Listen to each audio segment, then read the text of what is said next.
Hello, hello.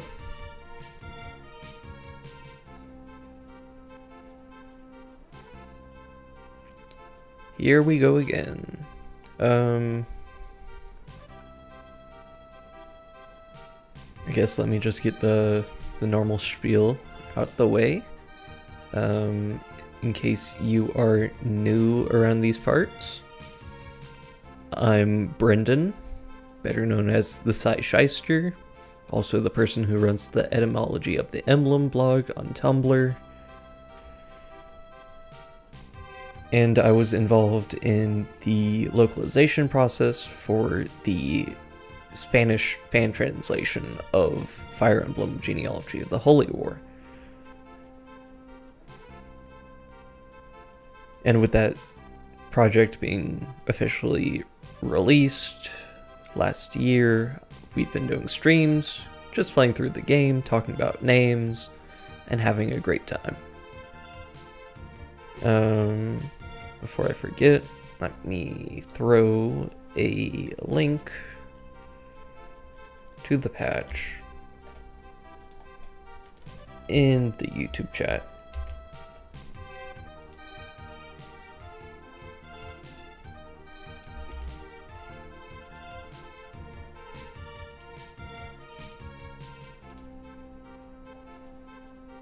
All right.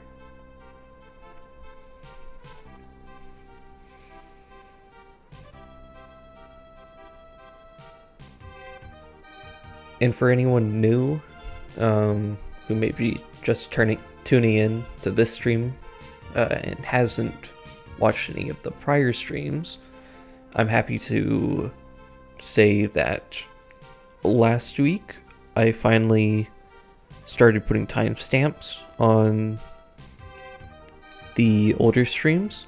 So if you are interested in gameplay, there is specific timestamps for watching the gameplay. If you're here for etymology and don't care about anything else, there's timestamps for that. Yeah, I probably should have thought to do that a lot sooner, but it's done now, and that's what matters.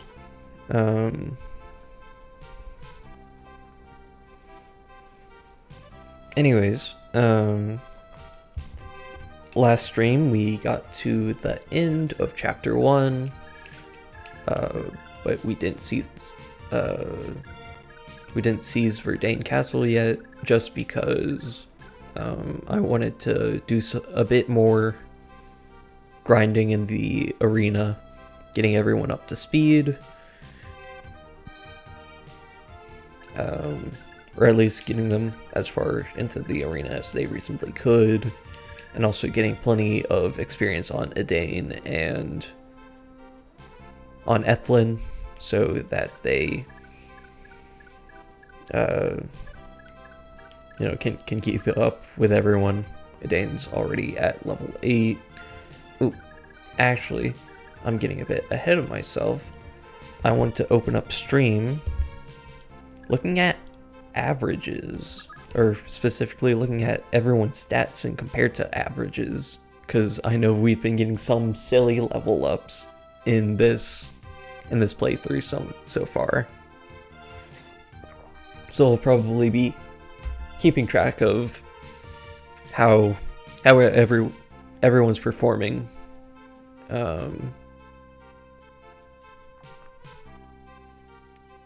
So let me pull up my notes.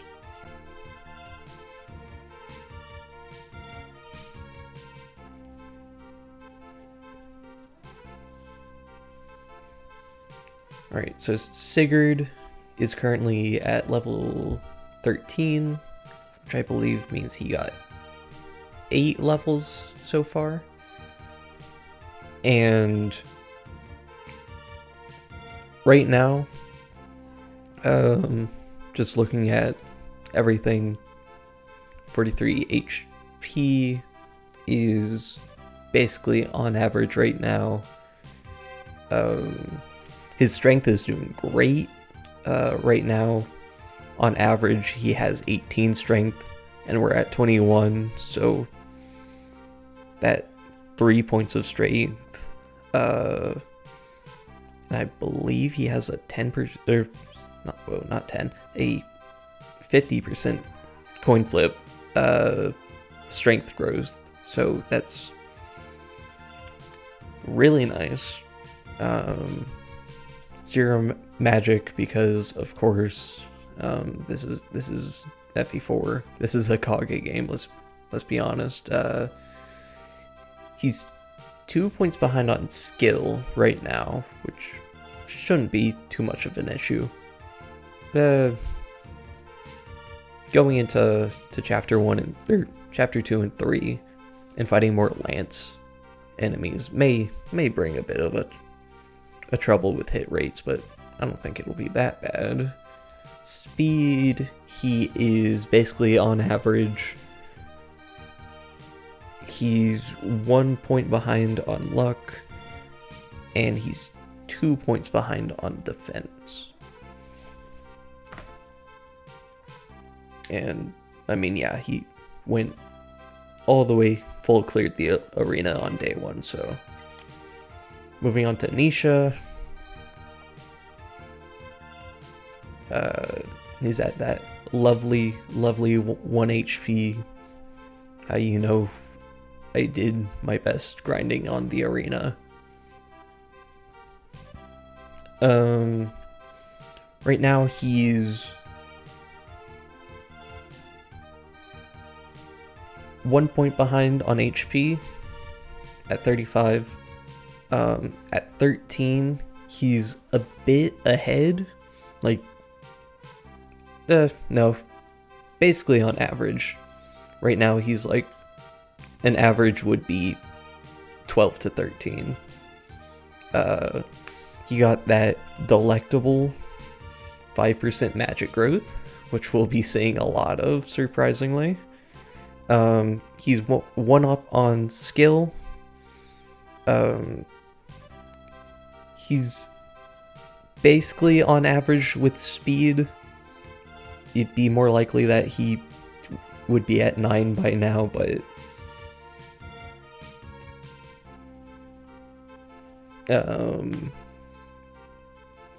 similarly, he's basically where he should be on luck.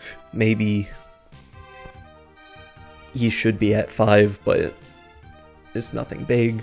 He's gotten really good defense level ups. He's 2 points ahead. And then standard fair 0 res. So moving on to Alec.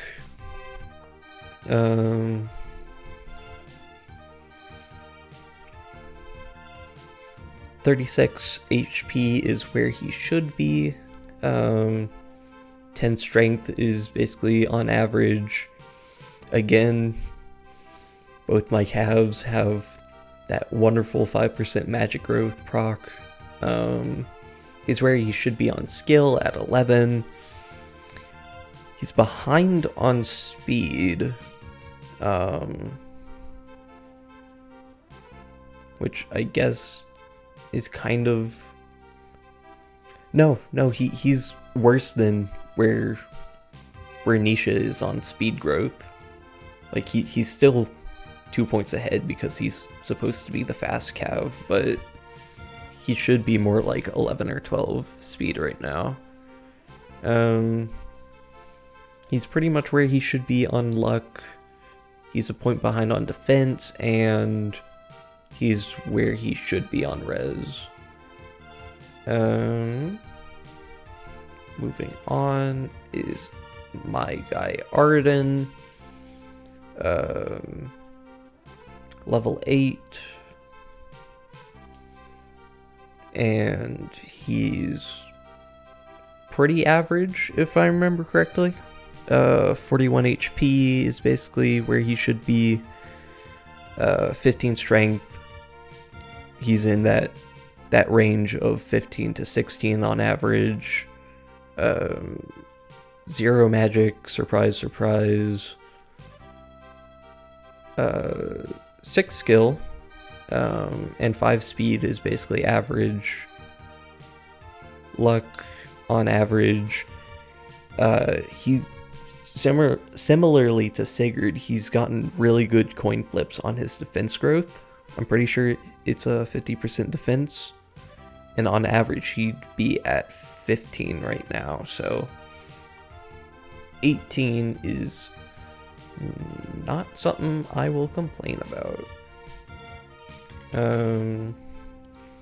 Next is Finn. And 0 res, because, yeah. Finn, level 6. Oh, I forgot about checking arena progress. Nisha only got to level 4. Alec only got to level 4. Arden got to level 6 because he can tank hits. Finn only got to level 5.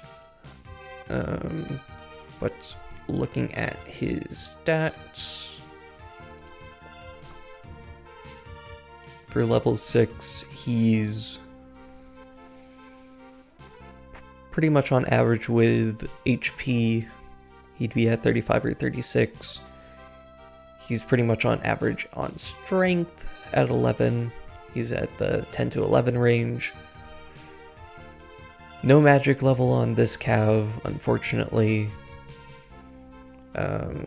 We're 1 point ahead on skill, on average with speed at 12.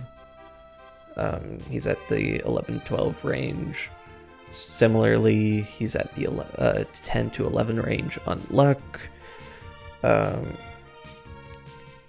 He's like a point ahead on defense. He'd be at the 8 to 9 range right now, and he's at 10, so that's pretty nice.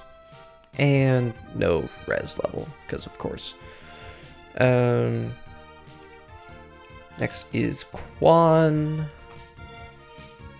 He's full cleared the arena, and we're looking at averages at level 10 he's where he should be on HP with 40. He's 1 point ahead on strength at 20. No magic growth. He's at 12 skill, which is basically where he should be on average. 13 speed is pretty much where he should be. 5 luck is about right. He is behind on defense with just 1 point, so Quan's pretty average right now. Madir, I believe he full cleared. Yes, he full cleared because Killer Bow goes crazy. Let's see. He's got to level 8 on the cusp of level 9. HP, he's on average, maybe a bit behind. Strength, he's 1 point ahead on strength. No magic, surprise. Skill, he's like 1 to 2 points ahead on skill. 1 ahead on speed. He's where he should be on luck. He's basically 2 points behind on defense, which is pretty weird, but I guess to make up for that, he got a res proc, so there's that. Azel, he's been stuck at level 4 Coliseum, or round 4 of the Coliseum. I want to say he's kind of behind on averages, if I remember correctly. Let's see. 34 is pretty average on HP, 1 strength. He got that. That rare proc. Magic is pretty average. He's a full point behind on skill. His speed's on average. He's a point behind on luck.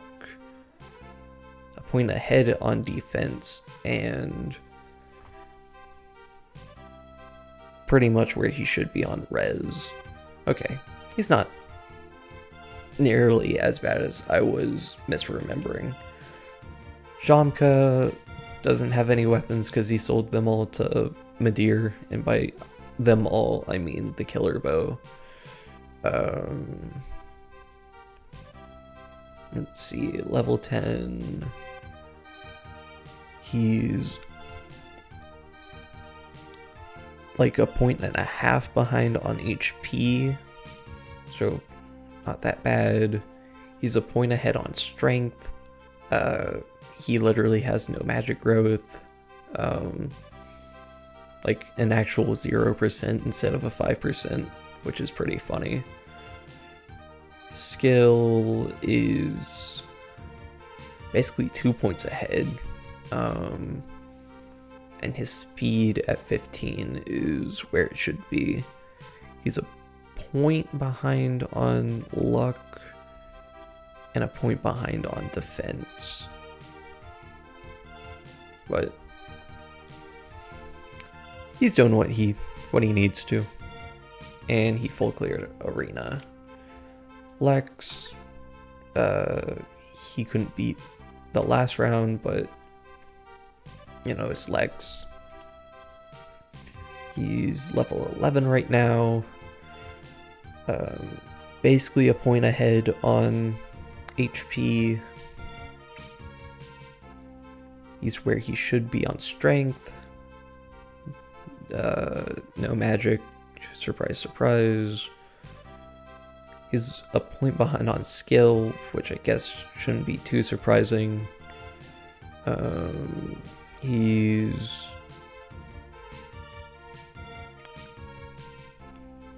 pretty much average on speed. He's like 2 points ahead on luck. And he's 2 points ahead on defense, which is really nice. And he somehow got a res level, so there's that. Do has like nothing to talk about because I think he just has one level.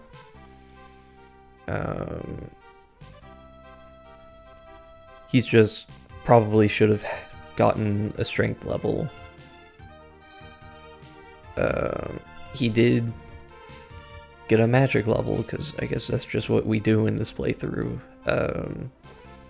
Okay, no, he got 2 level ups, so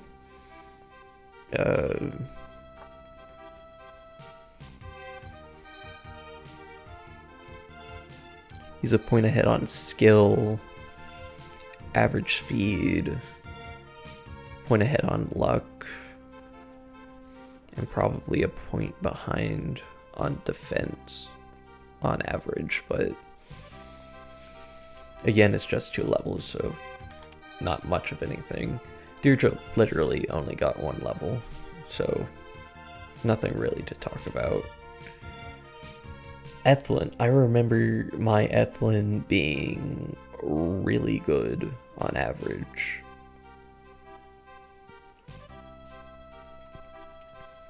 She's 1 point ahead on HP, 2 points ahead on strength.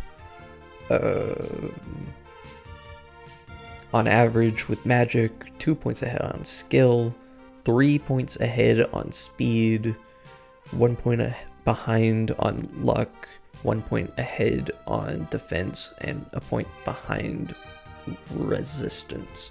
Yeah, my Ethlyn's kind of crazy. She probably is going to greatly appreciate having a better sword in the future, so I'll definitely consider that whenever I'm going through Arena next. Ira is level 9. Average on HP at 35. average on strength at 13. Once again, got the magic level up. She's a point behind on skill, and a point behind on speed, which is, I mean, her speed's 17 anyway, so it's not that bad being behind compared to other characters. And then average luck, and a point ahead on defense. And that takes us to, Ethelyn got to round, Dew got to round 3, Deirdre to round 4, Ethelyn to round 7, and Ira full cleared. And Adane, I mean, obviously she can't fight, so, but she has gotten good level ups. She's average on HP.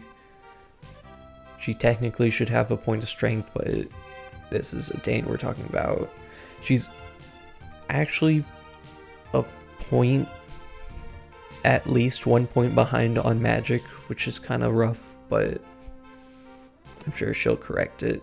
She's 2 points ahead on skill, which is nice, and about 1 to 2 points ahead on speed, which is nice. She's a point behind on luck, average defense, average resistance. So yeah, that's how everyone's doing right now. Let's move on.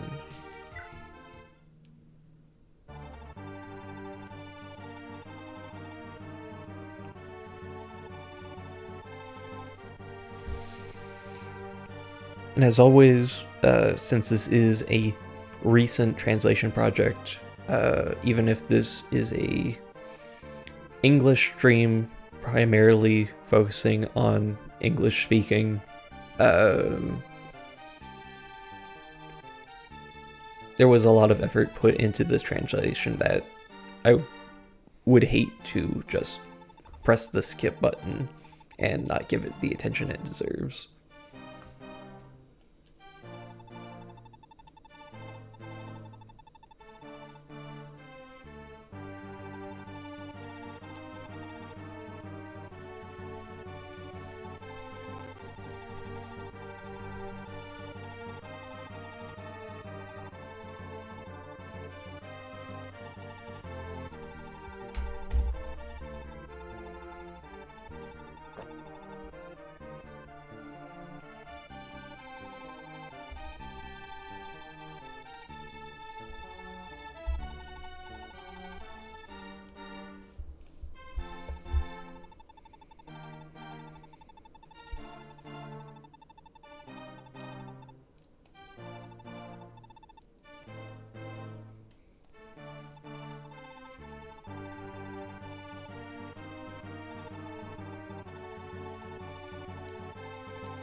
So this is the part where I'd probably talk about Augustria and the name of its king, Imka.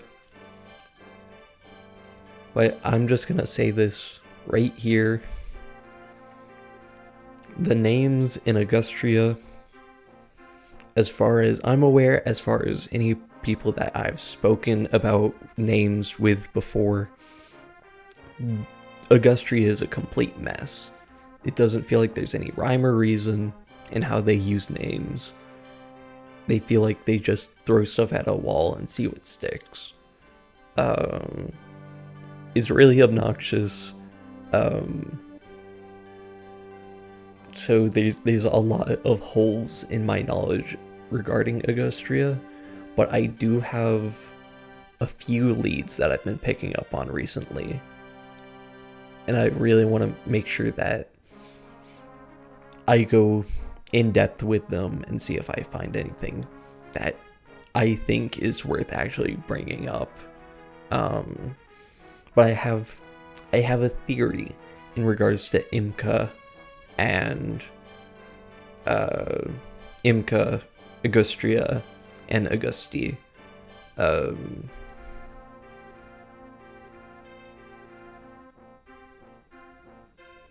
But it needs proper research. Yes, Advent. Just like the country. Absolute mess.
I will say, House Nordian, also, like the rest of Augustria, pretty messy whenever it comes to names.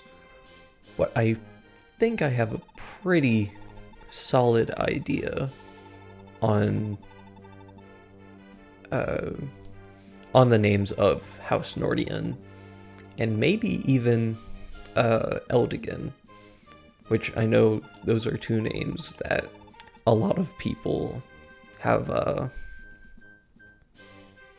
not conflicting thoughts about, but uncertainty. Like, I'm pretty sure one of the wikis just says Nordian. Nord is north in French, and that's all that we have in mind. So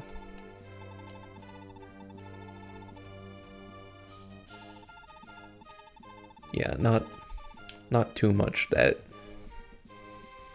feels like there's certainty in regards to, I mean, like I was saying earlier, pretty much anything in Augustria.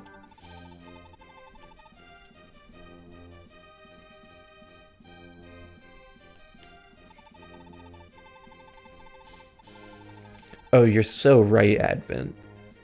You're absolutely 100% correct, because Kaga did it first. Kaga did a in-game sponsor before anyone else. Definitely.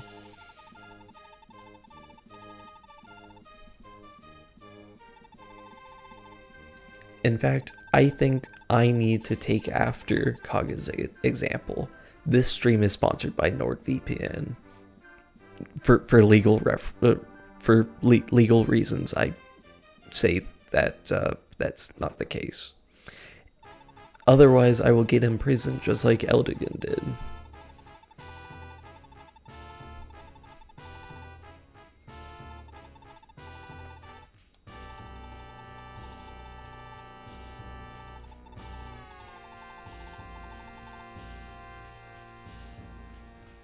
I know I said that I'd talk about Manfroy later. Later is not today. We'll see him again later.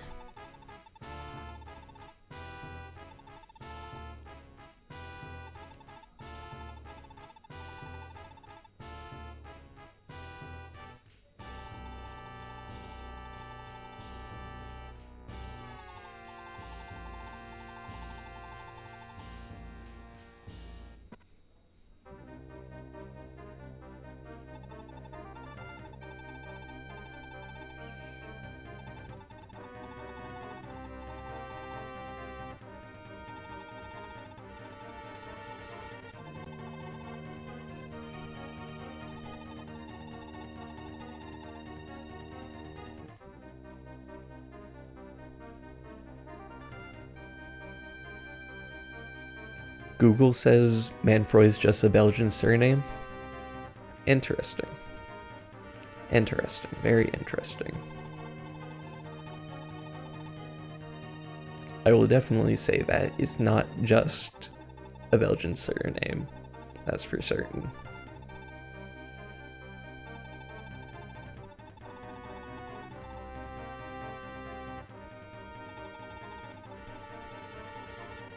It did take me a while to figure out what it was, though. I will certainly say that.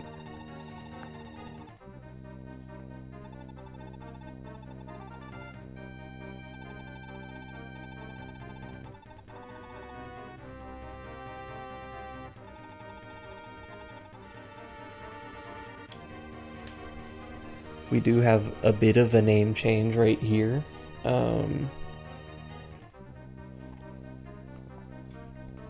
Because clearly we need Lacus's band of knights to always have a different name in every translation. It can't just be Eve or Eve written differently. It has to be Eve written a third different way. And those are also very radically different names than they were before. I don't think I have my notes arranged for this.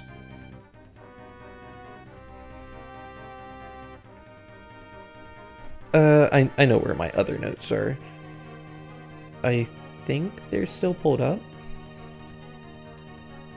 Yeah, I'll just talk about this now because I would probably forget otherwise. Where are we? Eve. Okay. Here we go.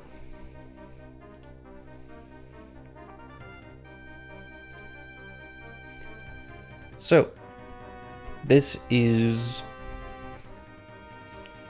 the trio of knights that accompany Lacus throughout Chapter 2.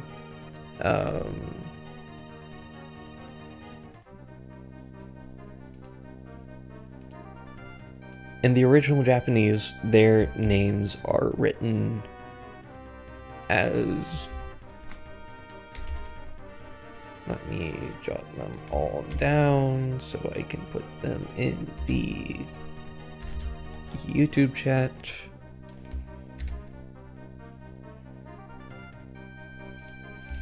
There we go.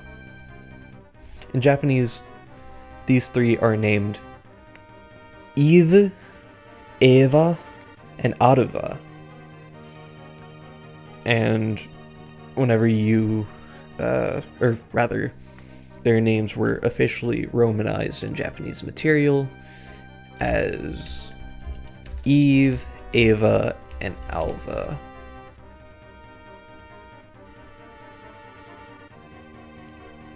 And if I remember correctly, how it was handled in the Project Naga translation was basically that Eve looks too much like a feminine name, so they wanted to do something more unique and used this spelling, which is still pronounced Eve, but it's French, if I remember correctly.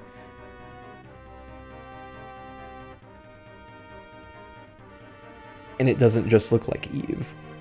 And maybe it's more androgynous. Let me double check.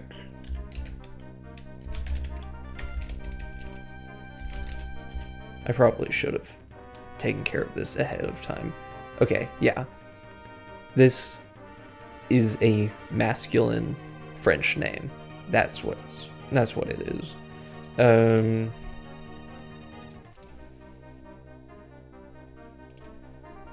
So yeah. It was basically Eve is too feminine, make it Eve, but written differently and associated with masculinity instead of femininity.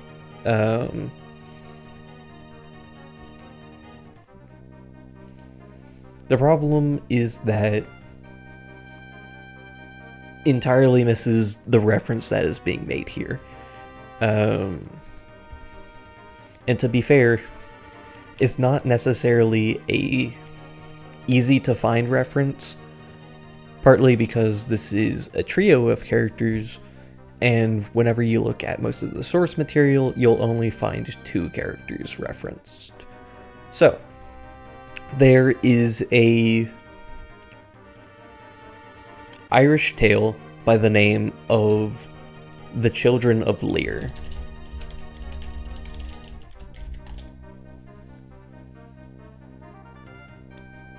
And in this story, you have a conflict going on between 2 characters by the name of Bovderg. Bovderg, which is the what's the word I'm looking for? He's the head of the Tuath de Danann. I typed that, but it would be missing all of the accents. You know what? I'll do it anyways. The Tuath de Danann, which is basically the primary pantheon of the Irish gods. There's this conflict between Bov and the character in the name of the story, Lear. And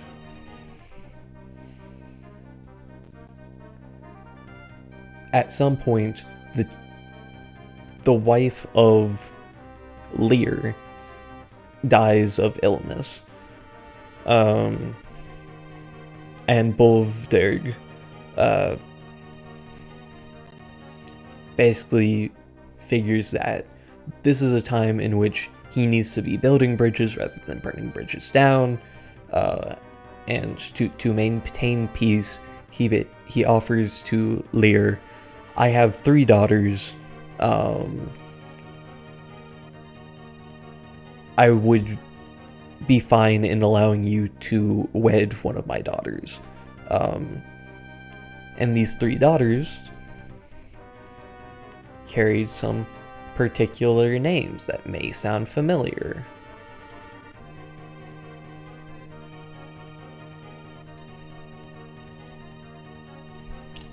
That being Eve, let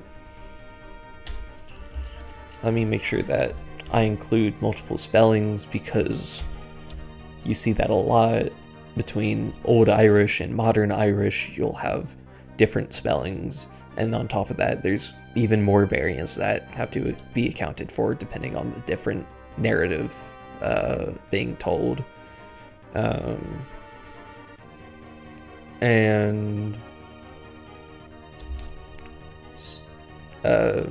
Sorry, I was saying that there are 3 daughters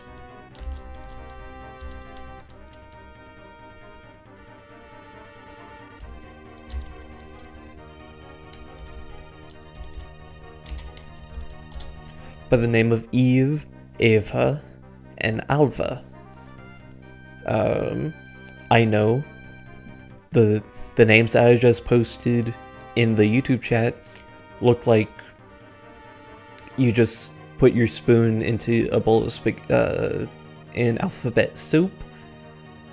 Trust me, these B's and H's and F's, yes, I just said F's, these are pronounced like V's, as we say in English. As much as you look at it and think Abe and Afe and Alba, we're looking at Eva, Aoife, and Alva.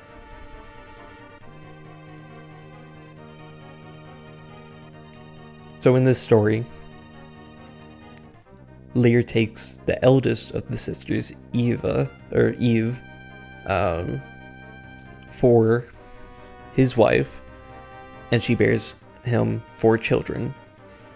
But after giving birth to twins, she passes on.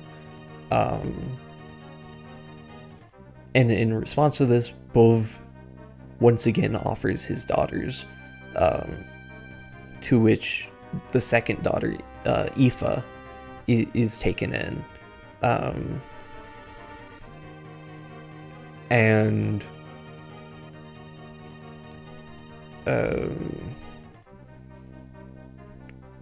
She's greatly loved by the family, but she realizes, or more that she is strictly seeking attachment to her husband Lear, and she feels that Lear loves his children, the children of his first wife, more than, or not first wife, but second wife, the prior wife, and she becomes jealous for his attachment to his prior family before her. And then she just becomes evil and turns the children into swans.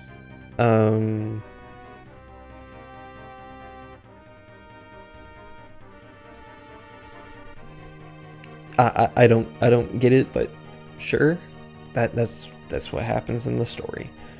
So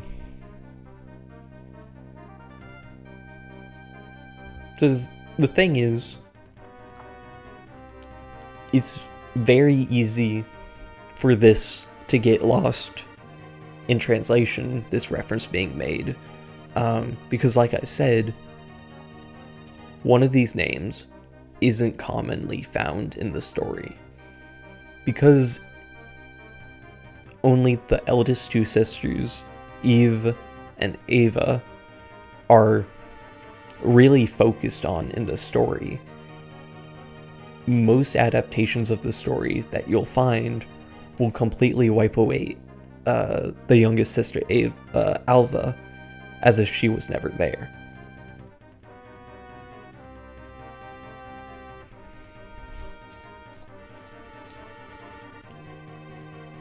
But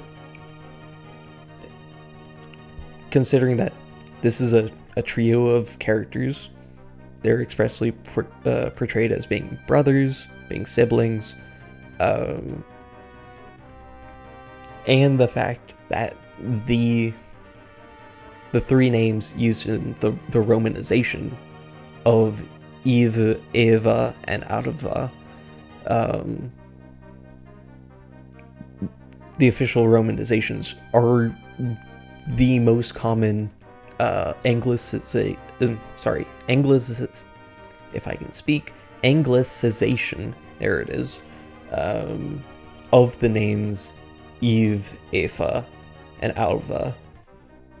It is almost certainly intended to tie into this story.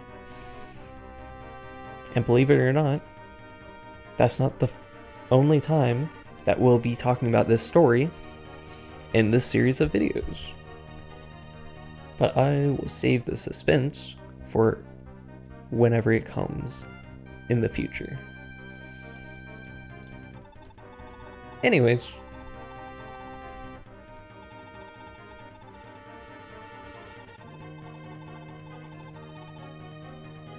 oh, I forgot to specify.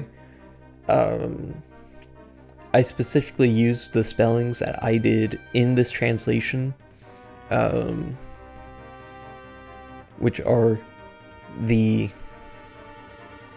in the case of Eve and Afa is the first version that I have listed in the YouTube chat, and in the case of Alva, it's excluding the H.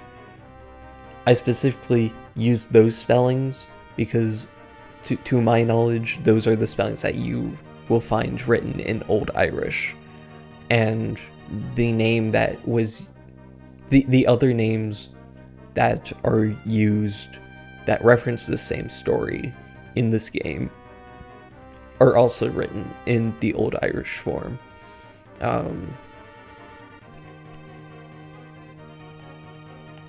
In hindsight, in retrospect, there doesn't necessarily need to be a consistency because, minor spoiler, not really. Those names are very detached in their usage in the game, so a consistency in spelling and form isn't necessarily needed. But at the end of the day, it's just a matter of opinion.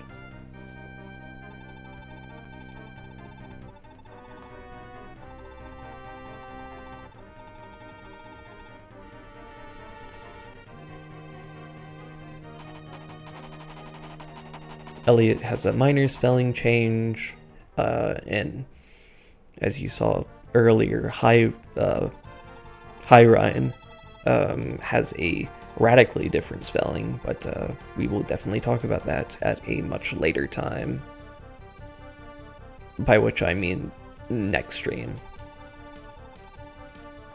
Because in case I haven't said it already, this stream is almost certainly going to just cover the Chapter 2 arena, because arenas have a lot of names in this game, which they didn't need to do. And outside of the context of having to talk about every name in this game, I'm rather happy about that. I love my generic characters, so they can become someone's Scrimblow somewhere in the world.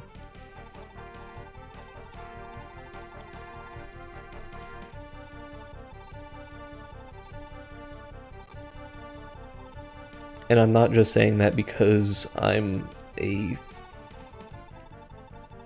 giant Fire Emblem Fates Capturable fan. Okay, maybe it is because of that. Anyways, let's get started with the arena talk, huh?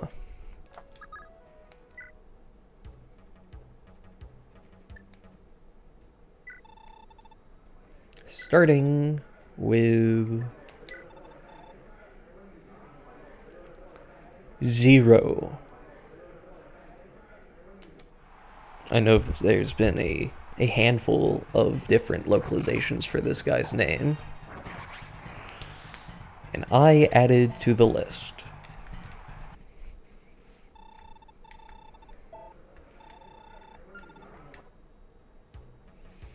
So,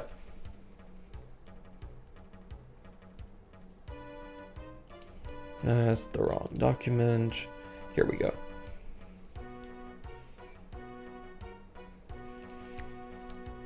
So that was Giro.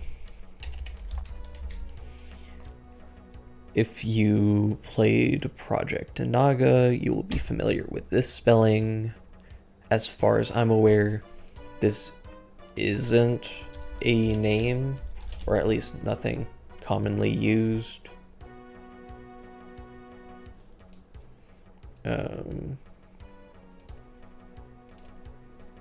In Japanese, the name is written as So Zero. And this is how you write a French name, a French surname, Giraud. The D is silent because French pronunciation rules,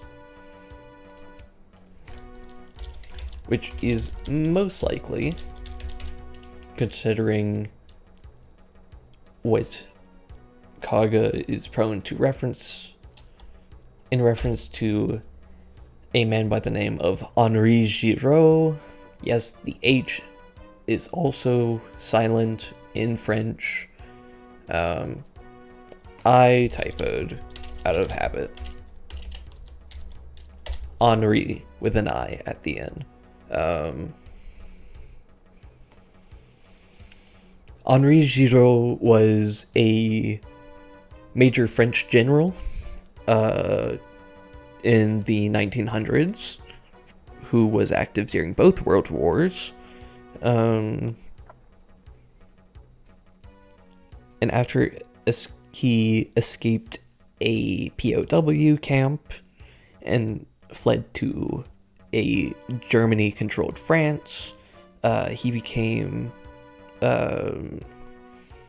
one of the leaders of the French military that was based in South Africa, and would come to serve as the co-president of the French Committee of National Liberation, alongside a man that has a much more famous name, Charles de Gaulle.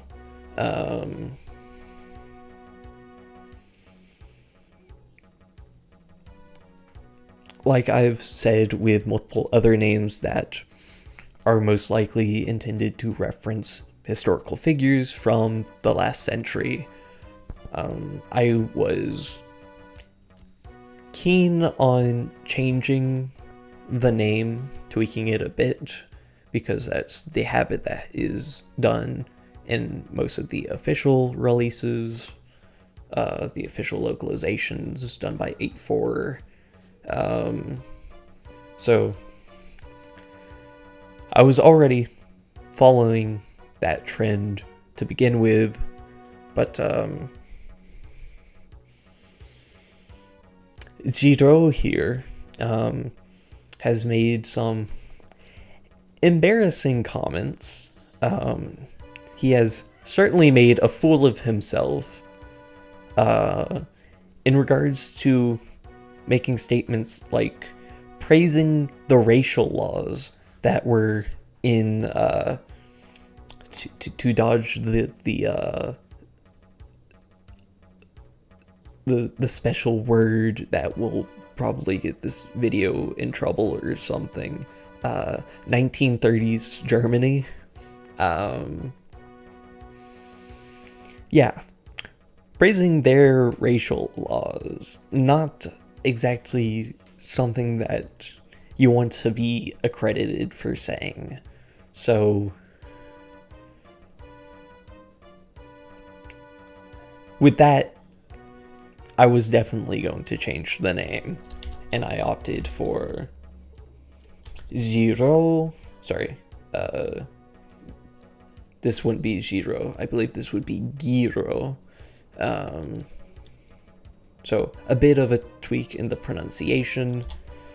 And there's a lot of uses of this name that are attached to the French troubadours. So I thought that was something that would be more appropriate to reference. Let's use that. One moment.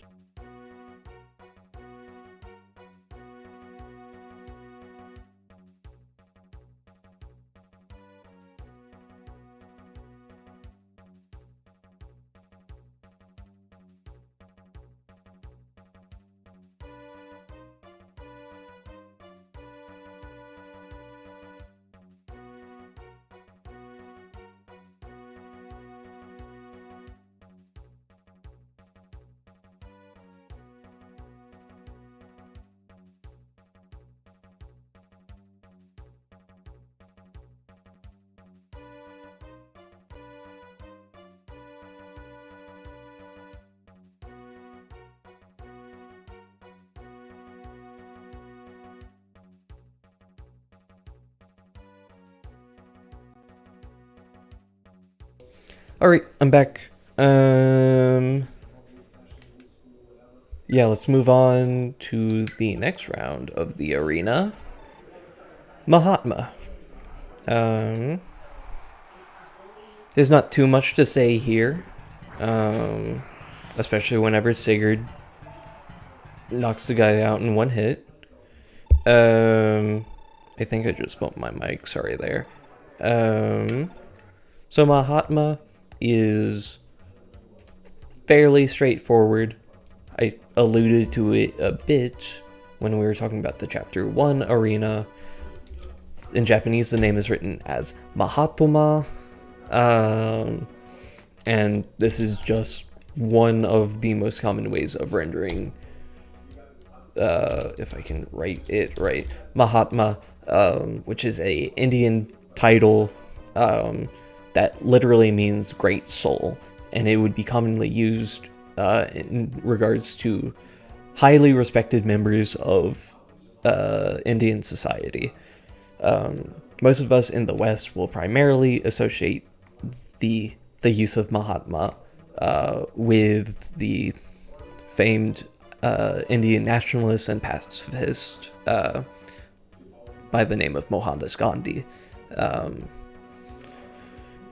He was, of course, he was a major figure of modern history, but because Mahatma is such a general and commonly used title, it's not just attached to him. I figured that, like with Amir that I was talking about in Chapter 1, that it would be fine to use it, especially because on top of that, it feels like there may be a parallel in the use of Amir and Mahatma, in that they are both terms that are used in regards to great respected members of their respective societies, but also have religious ties. As I stated before, Amir has ties to leadership in the in Muslim practices, and similarly, Mahatma is a title that was commonly used by the scholars of Jainism. So especially considering that they're both religious titles, they're both titles of respect, but also they're both used for mages found in two adjacent arenas. To me, at least, it felt like it was very intentional of a choice of names and a choice of classes.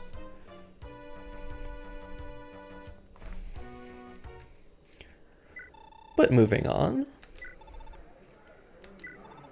we have Lofen. A bit of a different name than what you may be more familiar with.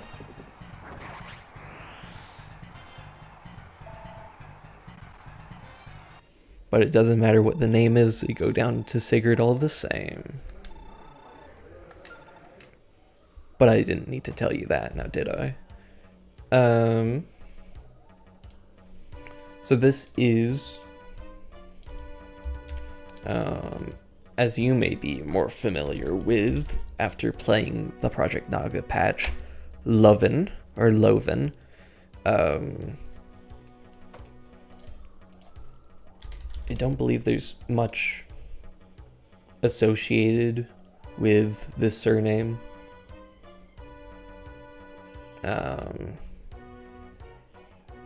Yeah, just after quickly verifying with a Wikipedia search, it seems mostly just a tied. The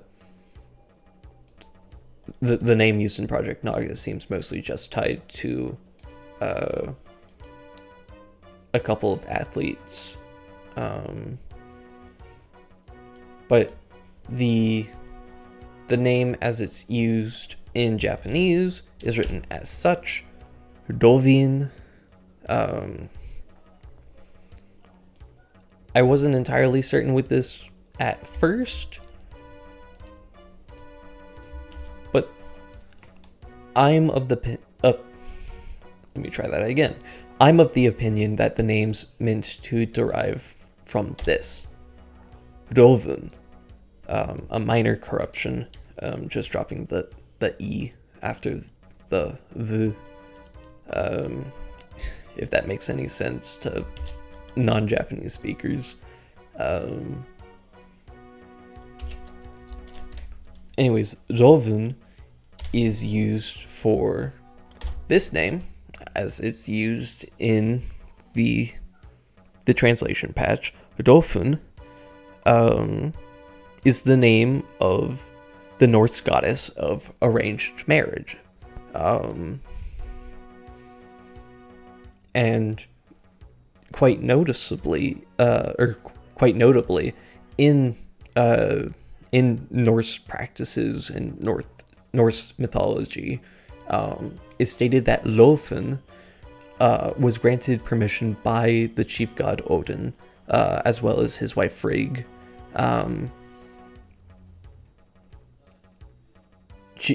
They granted her permission to bring men and women together, even if they've already received other marriage offers, and even if they were barred from being able to be with one another.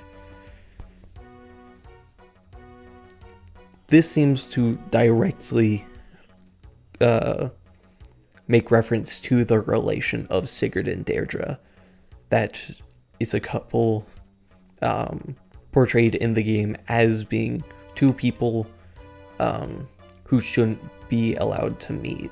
Or I actually no, that's more of the wording that they use in regards to Deirdre and Arvis, but still we see with the encounters between Sigurd and Deirdre that Deirdre's, in her culture, in her society, she's barred from being able to have relations with men. But nonetheless, she ends up being brought in contact with Sigurd, and that they are wed. So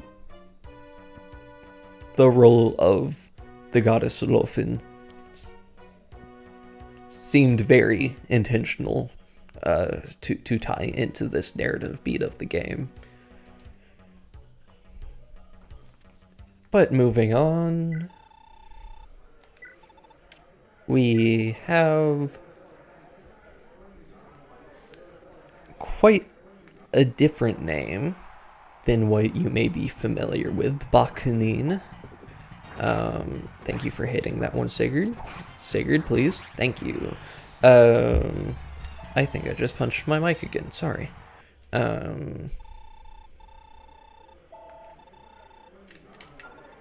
So, the name that you may be more familiar with is Buchanan, which actually I probably should have taken a look at specific uses of this name ahead of time, but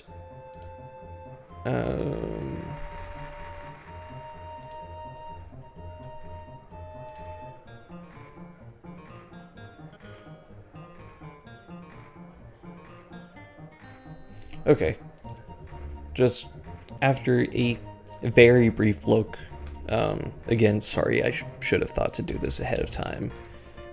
Buchanan was the name of is the name of one of the Scottish tribes, and it's been carried by people of all different sorts of walks of lives. So nothing to really pinpoint there, to my knowledge at least, without delving any deeper. But this is a radically different name than what is used in Japanese. In Japanese, we get Bakunin. If I remember correctly, one of the older fan translations before Project Naga rendered this as Barkanane, which I find a bit amusing. But this is a bit of a corruption of... That's the wrong tab. A bit of a corruption of Bakunin. Let me get out of this menu. Sorry. So Bakunin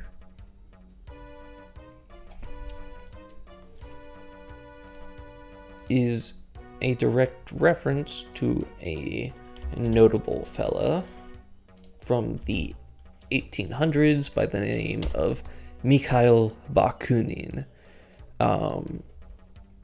who was a major Russian revolutionary and one of the key figures in the development of the social anarchy movement. He is considered a ideological rival to a contemporary that you're bound to know the name of, Karl Marx, and participated in various social uprisings across Europe during the 1800s. And of course, or perhaps of course is a bit too haughty of a word choice there. It seems that this is meant to tie into the disturbance of Augustria, as this chapter is titled, where there is a massive shift in the political landscape of Augustria, and a large amount of civil unrest civil unrest. That's the terminology I was looking for.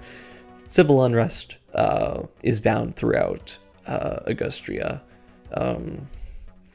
and of course the just to clarify further, the wording used in Japanese with the chapter name disturbance is a translation of the Japanese word doran, which means upright, or it's disturbance, like it means disturbance, but it's tied to the ideas of civil unrest, uprisings, social uprisings, riots. So just to further clarify, that's what I was getting at there. I was certainly on the fence about sticking with using a direct reference to Bakunin, between there being a corruption of a corruption of the name being used in the game, as minor as it is. But also it feels like modern localizations of the Fire Emblem games seem to be a bit on the fence about referencing something in regards to like social movements in this sense. I was a bit uncertain, but I believe in my notes I left it up to the team as a whole if they wanted to go with a more liberal localization, to alter the name to something less exact, but they gave it a pass, so here we are with Bakunin being the name of the guy in the game. Moving on to the next round of the arena, we have Herzog.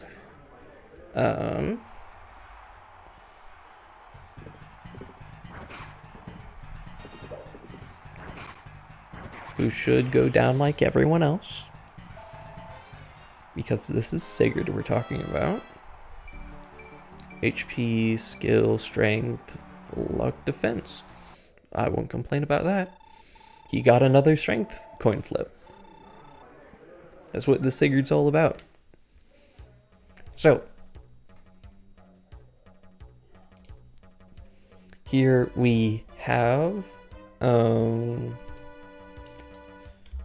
as I said, Herzog. I mean, really depending on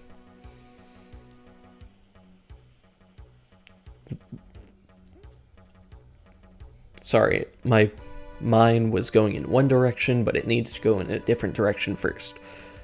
I'll reconvene with that thought I was going for. So this is Herzog.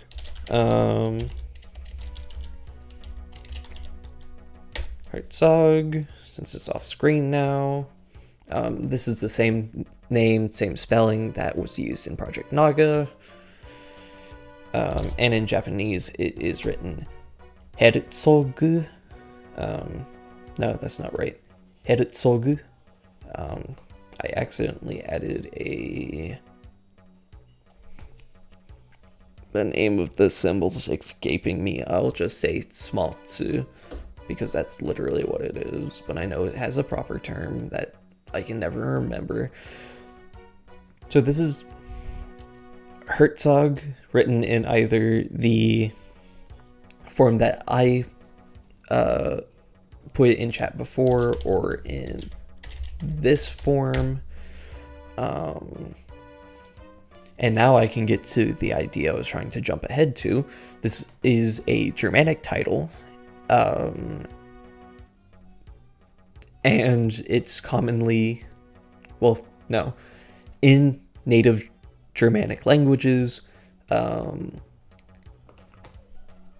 it will be rendered like this in Japanese, Heretsoku, and similarly in native Germanic languages, the name would be pronounced more Herzog. I'm mixing up Japanese and German. Let me try that again.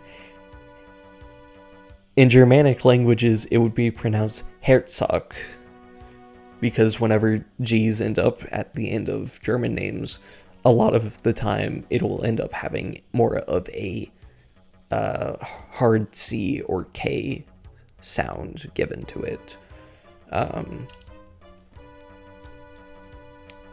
But the spelling used in the game is specifically for whenever is a more, I suppose, westernized pronunciation, Herzog.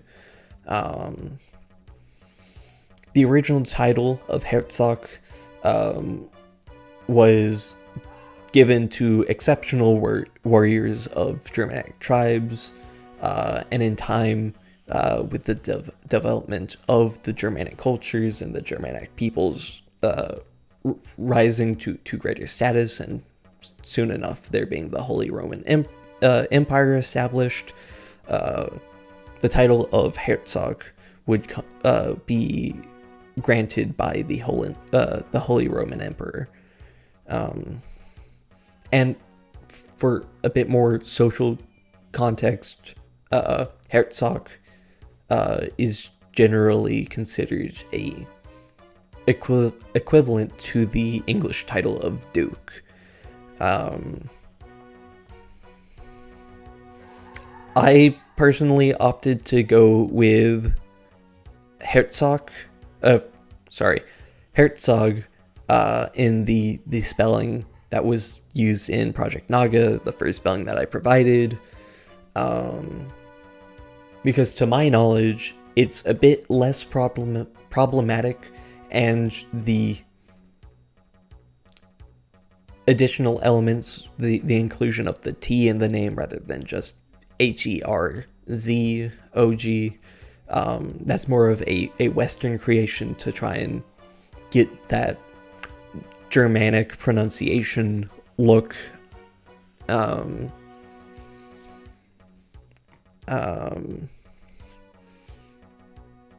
And similarly, the katakana used for Herzog in Japanese, we see it using a more Western sound pronunciation rather than the classical European Germanic sound.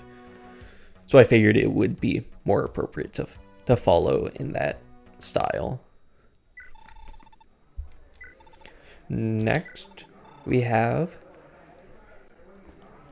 a rather different name.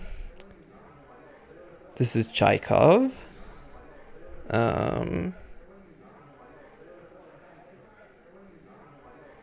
Whoa, wait. I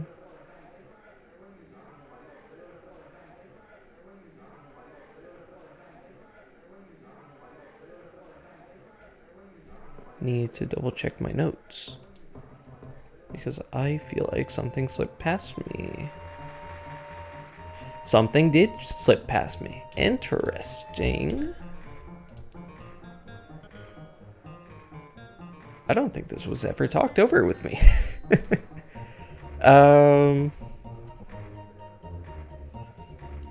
course, that's not necessarily a problem.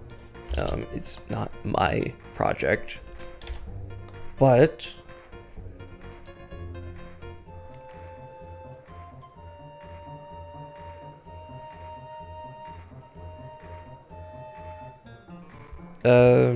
yeah, sorry, that completely threw me off.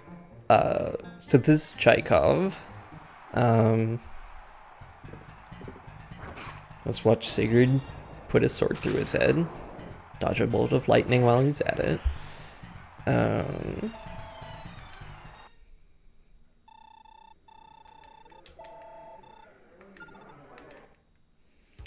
So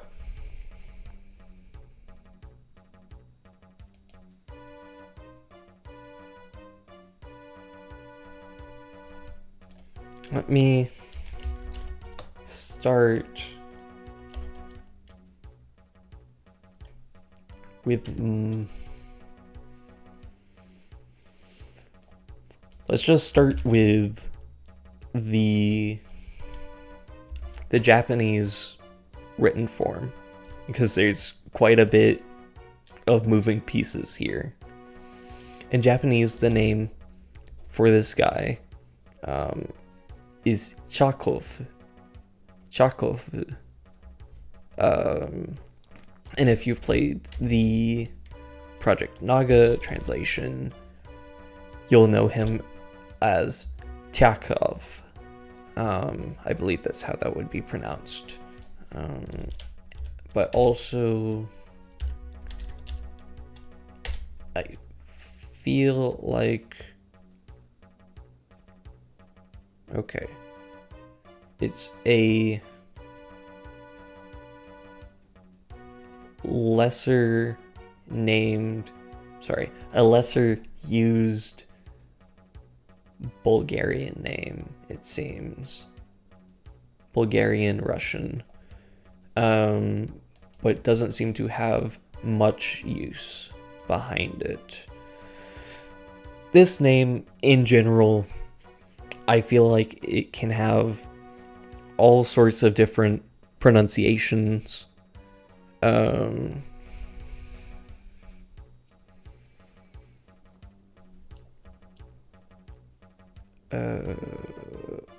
didn't include it in these notes. Let me go back to my other notes.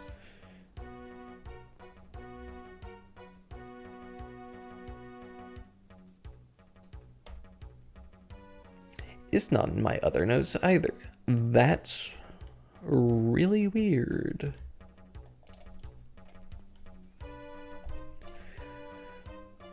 Okay, I don't like doing this, but I guess I will have to do it.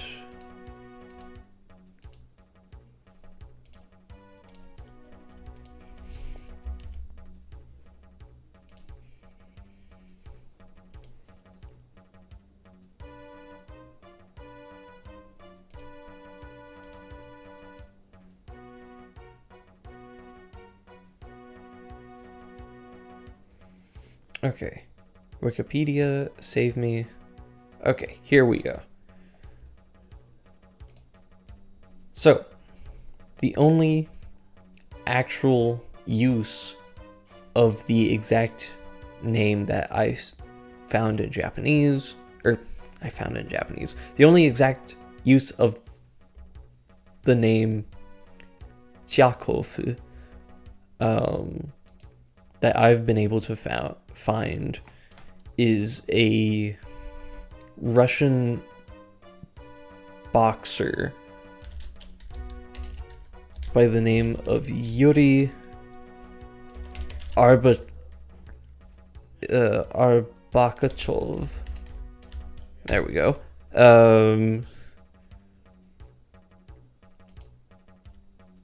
Who had a presence in Japan during the 90s, in which he used a pseudonym that's Yuri Chakov. But that's the only use of it that I could find. And I don't know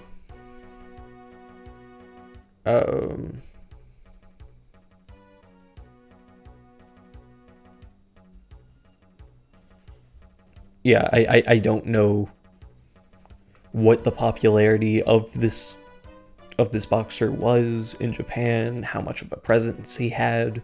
We've seen with, I think I hit my mic there again, sorry. We've seen with Sedgar in Fire Emblem 1 and with DiMaggio in this same game that Kaga will make references to athletes. I just don't know his familiarity with boxing in particular. I don't know if that's something he had any interest in. There's no sign that he necessarily had interest in it.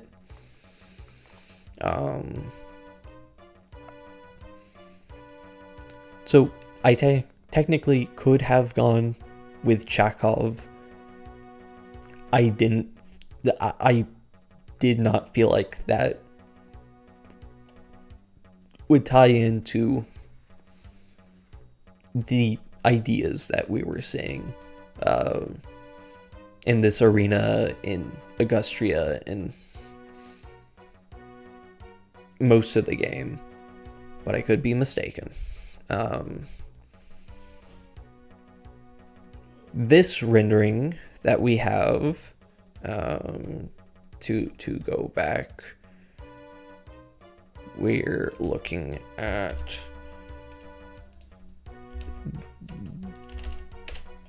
this name being used in game, Chaikov.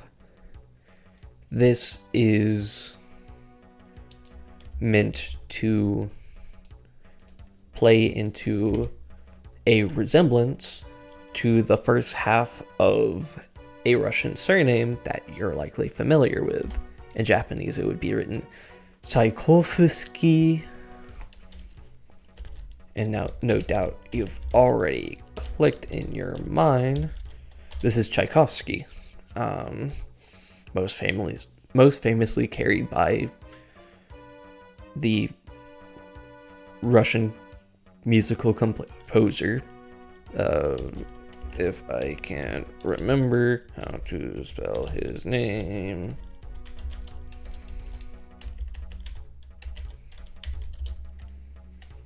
I don't think that's right.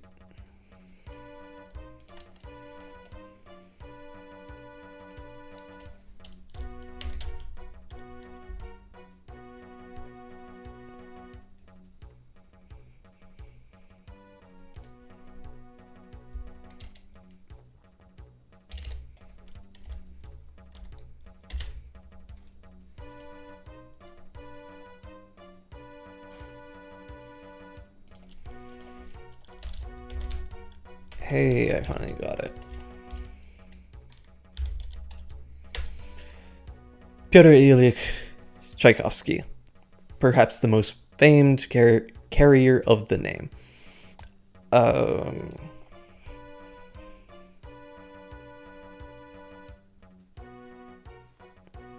But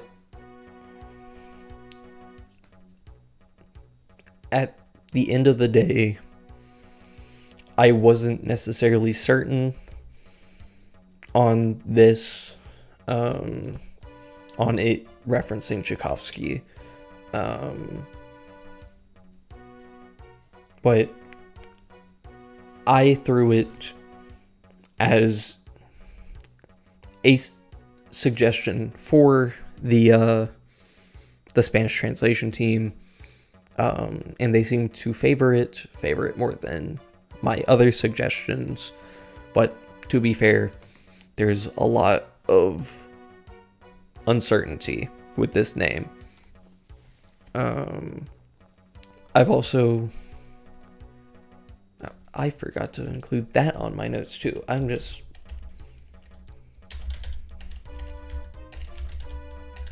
missing far too much.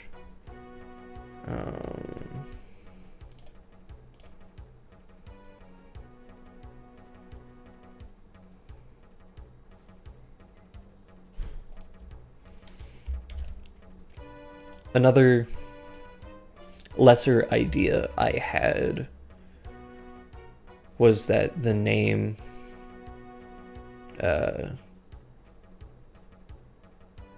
Chekhov was supposed to reference famed Russian writer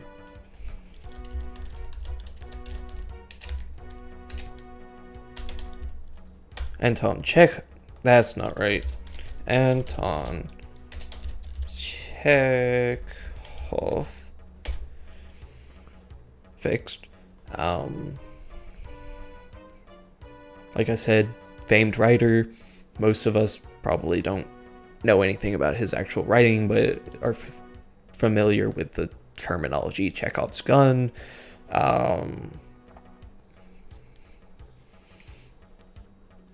One of the biggest problems with this suggestion, this possibility, is that his surname, when written in Japanese, is almost always written as Chekhov. That pronunciation wasn't great. Chekhov. That's better.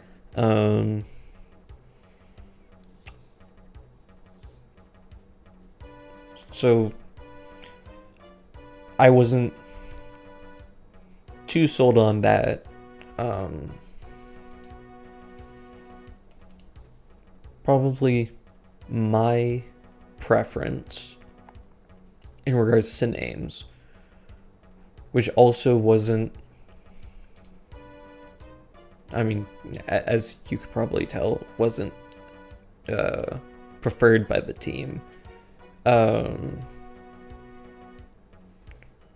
was that it was meant to resemble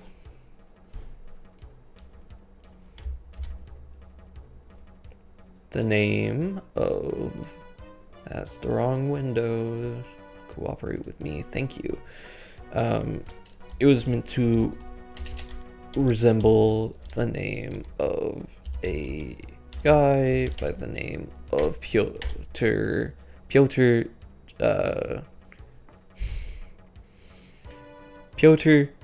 Tkachev.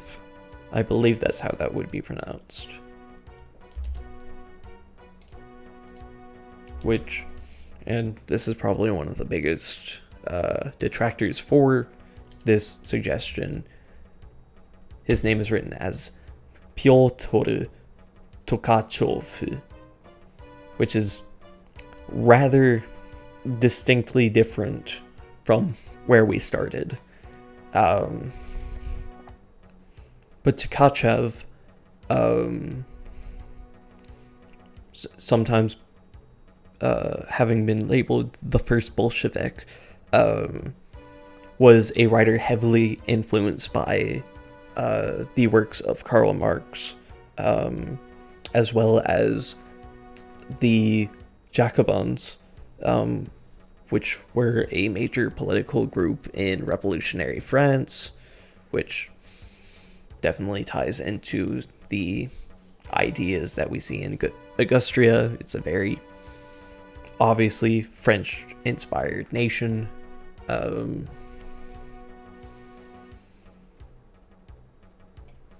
And as you likely can tell by his his moniker that I mentioned before, his work was heavily influential on the people who would come to establish the USSR. So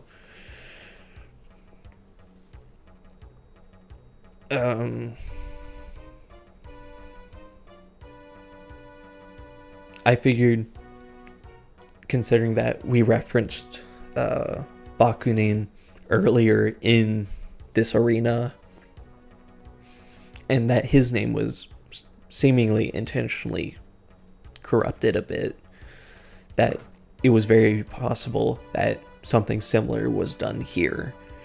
And because of the disparity between the rendering that we find in the game and the more common rendering that you will find for this name, I was suggesting using a more common variant of the name Tkachev, which is Tkachov. But again, that's simply my opinion on what could be like 4 or 5 different interpretations of this one name. And even then, I can recognize that most of my stances, most of my perspectives that I shared here are very, what's the word I'm looking for? On unsteady footing. That there can easily be holes punched in all of these assertions. So it makes a lot of sense why, at the end of the day, probably the safest choice was chosen with Chekhov. And with that, we have one more foe in the arena. A little someone on the thumbnail by the name of... Out of habit, I wanna... Oh no, I actually got Luna'd. I got doubled! Oh, that's rich. I don't think I've ever been double Luna'd like that before. Okay, let's try this again. What were the hit rates? Oh, he hit 242s on top of that. Rich. Absolutely phenomenal. And Sigurd just keeps popping off with his level ups. I'm not complaining. I'm not complaining one bit.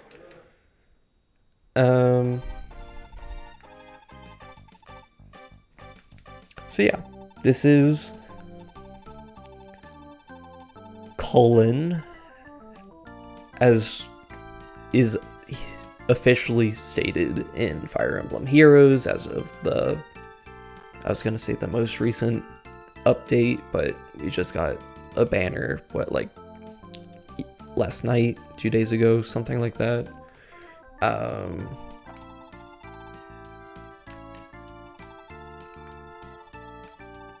Yeah, they say Cullen, which I'm not the biggest fan, considering that it just sounds like you're saying colon, like the thing in your body. Yeah, it's something. Anyways, so in Japanese, this guy's name is written Horin. And it just happens to be one of numerous ways of rendering an Irish name. Sometimes you will see Cuhorin, but most often you will find it written wrong window every time. you'll find it written Cuhurin. And my goodness, I don't have the name written with the proper accents. Let me fix that. Here he is. Window, please. Cuchulainn, or I suppose Cuchulainn. There's far too many ways that I have heard this name pronounced. I go with Cuchulainn, or Cuchulainn. At this point, I almost feel like it's just a matter of opinion and dialect.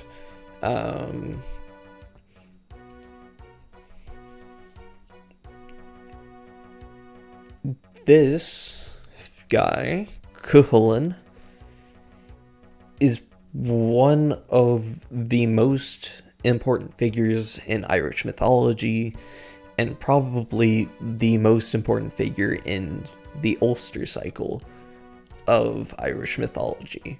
And to specify, there are 4 different cycles of Irish mythology, with the Ulster cycle being the second.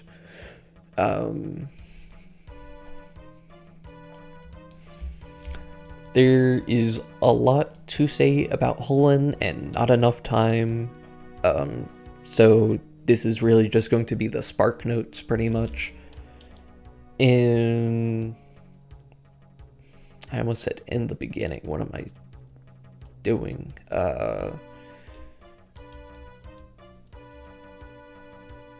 Cuchulainn was originally born under the name Setanta. I've also seen Sedanda. I'm not entirely sure what the context and usage of that specifically is, but I've seen it in use. And he is the son of a woman by the name of Dectine, or Dectine, I believe is how it would be pronounced, who just so happened to be the sister of the king of Ulster by the name of Conchobar. If you've watched some prior streams, you'll likely be familiar with this name already.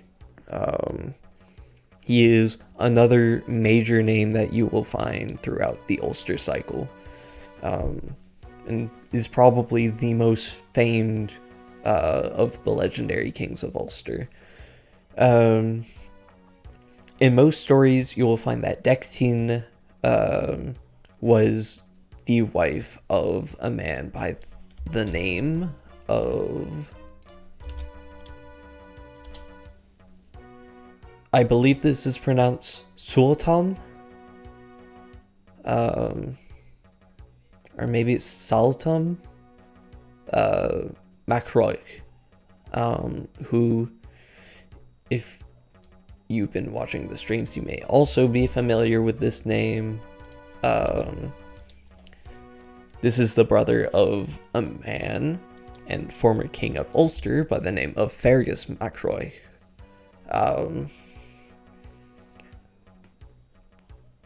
But despite Dectina's marriage to Sultan, in one way or another, entirely depends on the story, and even then, some stories don't tell it in this sense, but most of the more popular stories tell it in this way.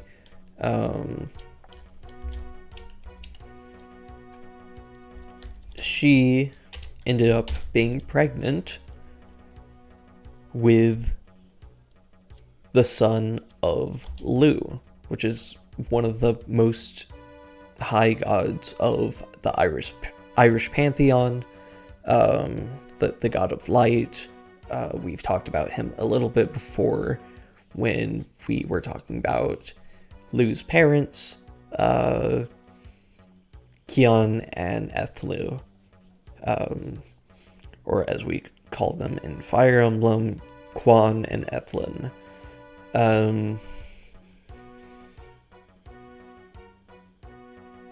So this boy by the name of Setanta would come to receive this name, Cuchulainn, which is directly a direct translation would mean the Hound of Cullen.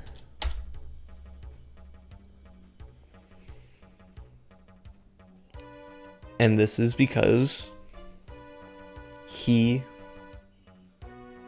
had a bit of a conflict regarding a beast by the same name. When he was fairly young, Setanta was promised by King Conchobar that he would accompany him with a to have a feast with a smith, a blacksmith by the name of Cullen.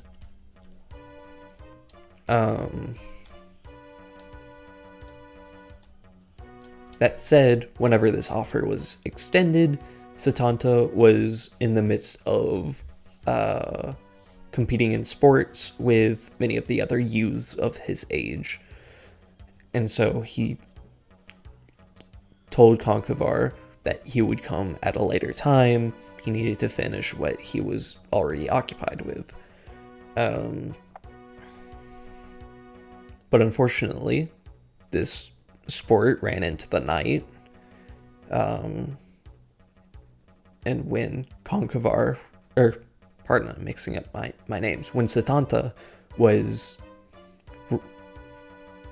bound for the home of Cullen, Cullen had already let out his prized beast, his hound and guard dog.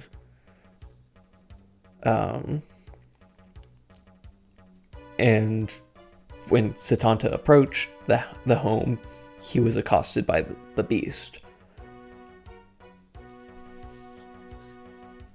And Setanta, being the son of a powerful god, yada yada yada, he also has this mystical ability. I don't have it written in my notes. It is...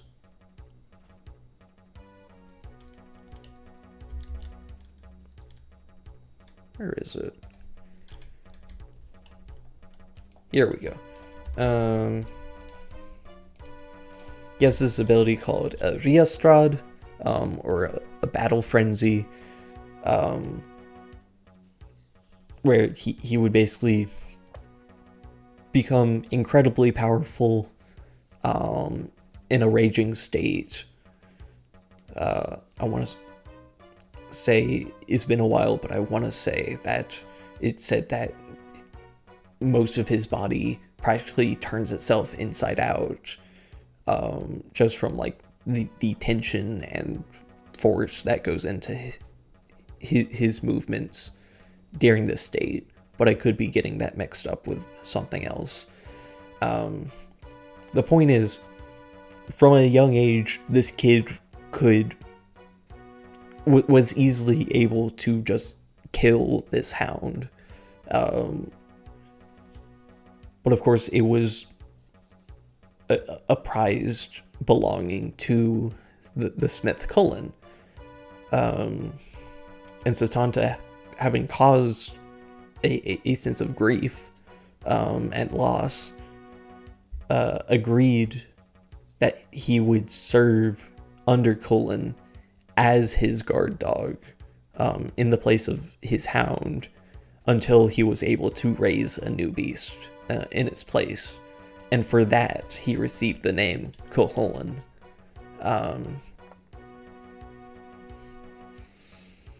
And beyond that, Cuchulainn would become one of the greatest warriors of Ireland, a extension of Conchobar's reign, where just about any feat that he could do was considered part of his uncle's power, and of course brought much fame and fear and jealousy to the king. And also Cuchulainn was known for wielding a spear by a certain name you might be familiar with, called the Gaebolg.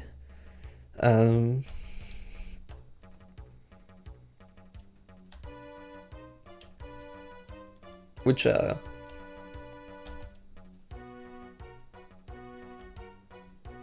we'll definitely talk about that a lot more whenever we actually encounter its equivalent in this game, but just know that a lot of the ideas that we see attached to the Gaebolg in this game has quite a bit of basis in how it's portrayed in Irish myth.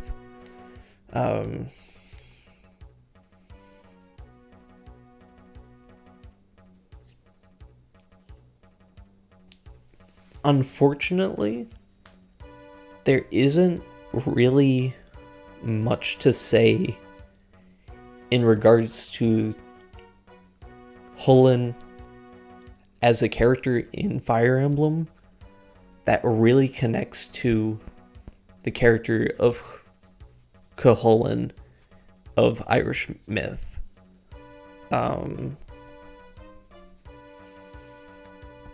I vaguely recall there being a link to Manannán mac Lir, which, as we talked about in a prior stream, isn't the namesake of the king of Isaac, but I really don't have any real apparent link in mind to the characters, as far as I'm aware, beyond the Cuchulainn in Fire Emblem is a powerful warrior, and so is Cuchulainn. You know, that's kind of all that I got in my noggin, at least.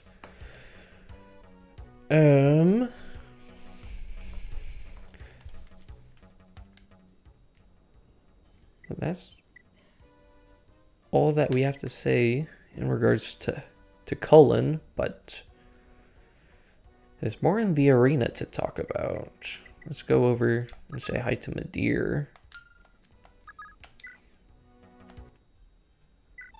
because he has some fights to pick in the arena himself.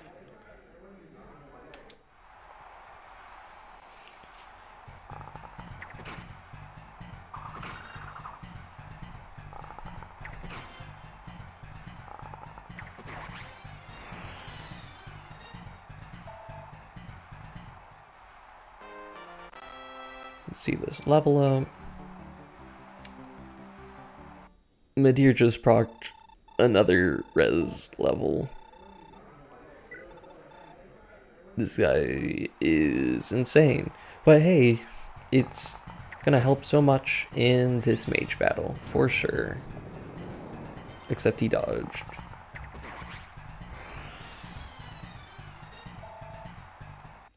I believe it's round 3 that we have our first... Okay, no, I'm forgetting. It's round 4 that we get our first real name to talk about in the Archer arena.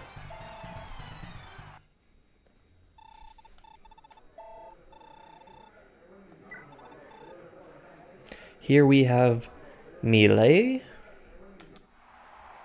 Let's see if Midir can actually do anything here.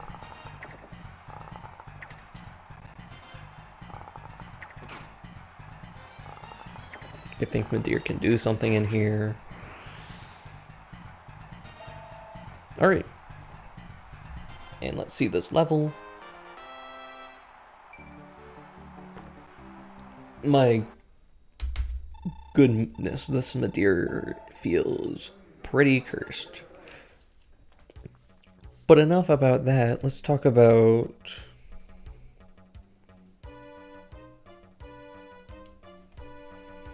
the fella that we just fought against, Melee.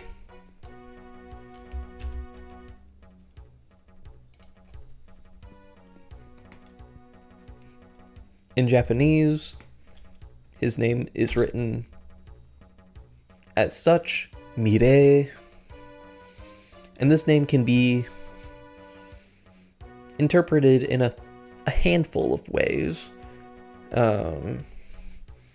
with two main examples coming to mind for me.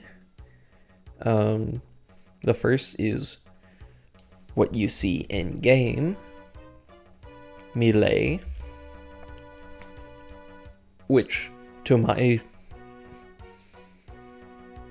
understanding would most likely be derived from a French painter by the name of Jean-François Millet, who was part of the realist movement in French art, with a lot of his work being based on the symbolic or literal depictions of the struggle of the peasantry of France. And his most famed piece, titled The Gleaners, if you want to look it up, which depicted such, depicted the struggle of the French peasantry, to clarify, was a work that was initially despised upon its release. And I find this very, very much to tie into the themes that we see in Augustria especially, but it is an idea that we really see throughout the game, in how the common folk, the little people of the land, tend to be some of the most impact by these petty squabbles or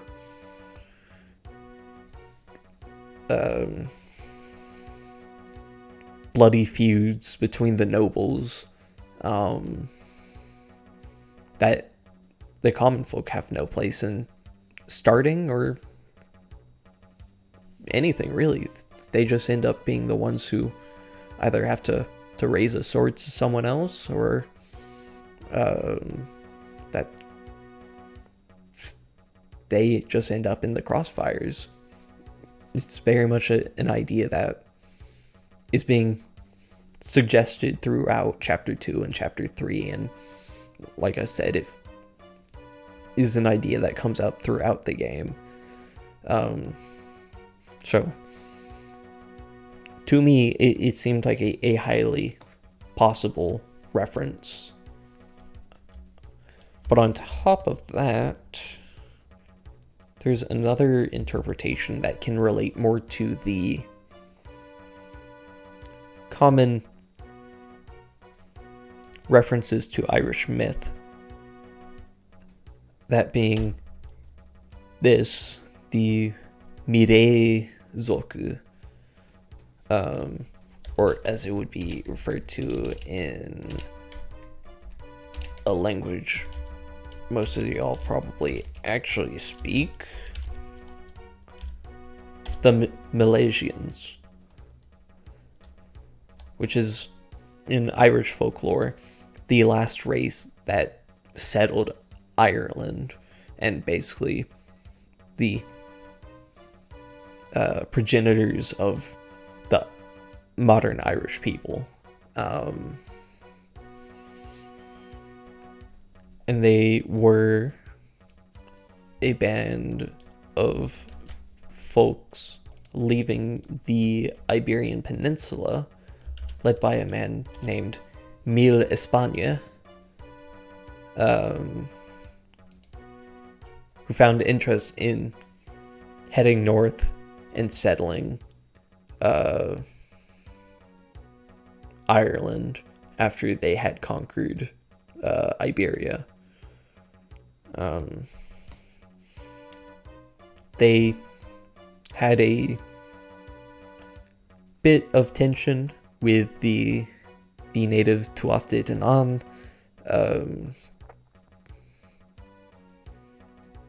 but in time, the people, the two peoples decided that they would divide the land, with the Milesians remaining on the overworld, while the Tuatha De Danann would then go into the other world, that being it depends on the context and the story. I briefly touched on it in a prior stream, talking about Mananan Maclear, that in stories like that you'll find that the other world that he reigns over is, sometimes associated with Ireland, associated with Scotland or the Isle of Man. But in instances like this, the other world is more like, the other world is the other side of the world that's accessed through, to use the anglicized term, fairy forts, which are like large burial mounds that were believed to be means of getting into the realm of the Fae, or the spirits of the Tuatha De Danann. But considering that the ideas explored there seem a bit less meaningful in the context of Chapter 2, in the context of Augustria, and in the context of this arena, really, I figured that it would be a lesser option in comparison to Melee. But if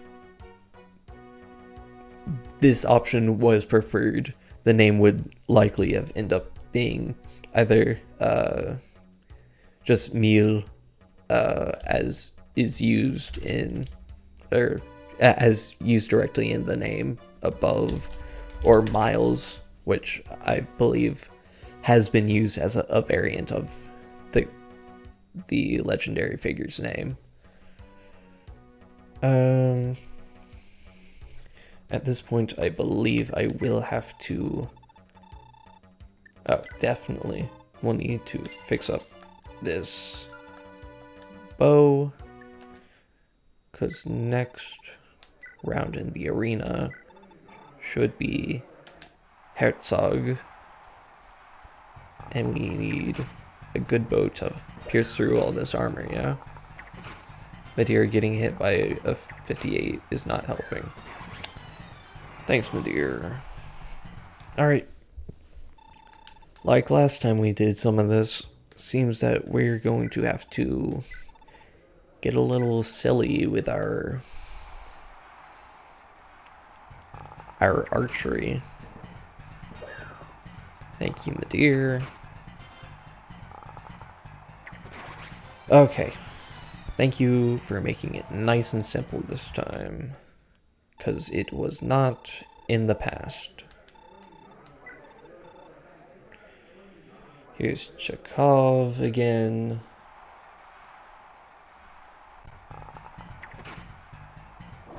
And Hopefully Nadir can handle this pretty well. Okay, he does not miss the 90 when it matters. Let's see if he can get a not cursed level up this time. Dear.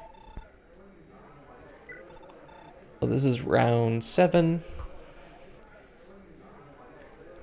Our last name to talk about today. And really... Oh, wait. No, what am I saying?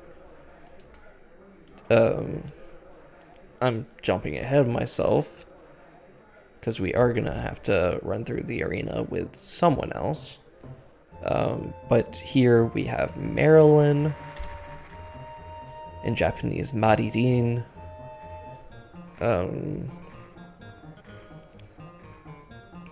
I don't think there's all that much debate here. This is probably just meant to be Marilyn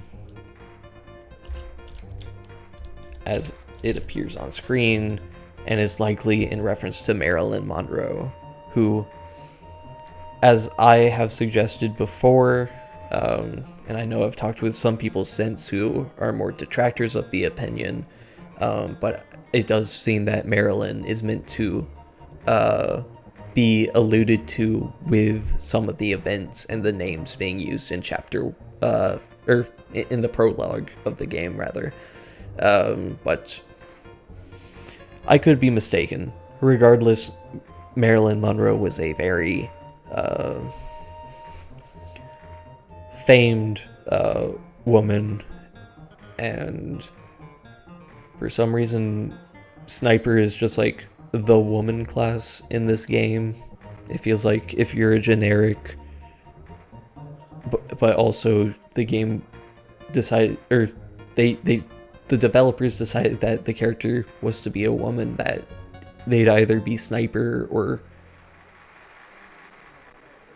well, no, I was gonna say Sniper or like a priest or something, but all the priests are playable characters, so maybe not on that.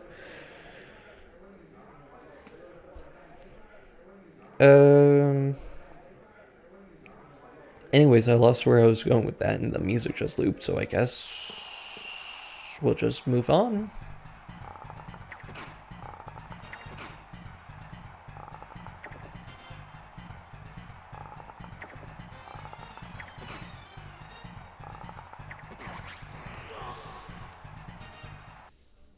Well, I don't really feel like giving that another shot right now, so we're just going to run through the arena.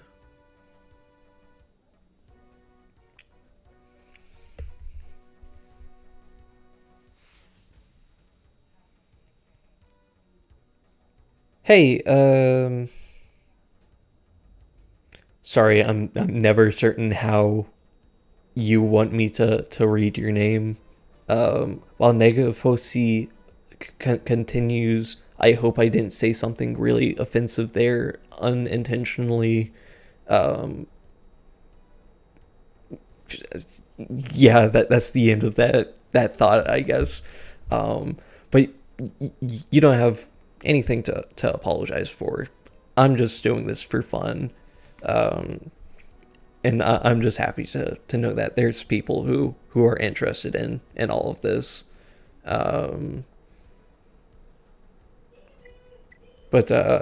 definitely hope that despite travel issues, you're doing great. Unfortunately, we are...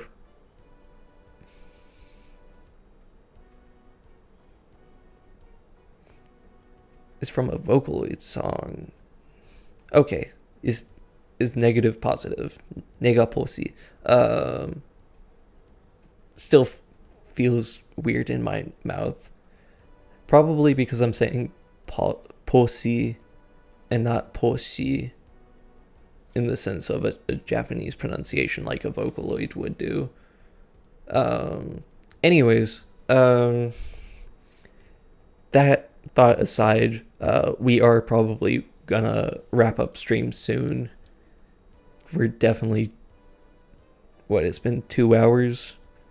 And it's probably gonna take like another 10 minutes to go through the arena one more time to talk about the last name that we have in here.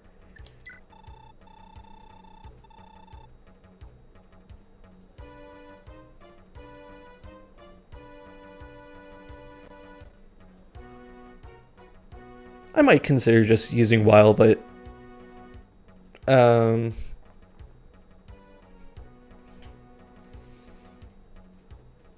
it feels a bit nondescript. I'd feel a bit bad about that. We did go over level ups. I compared everyone to their averages at the start of stream, so you might want to go back there if you're interested. But Madeir has been very cursed. I think he got 2 or 3 level ups in the arena just now, and one level was HP res, the other was HP strength, and the last was just a strength level. I think that's how it was. So that's been pretty whack.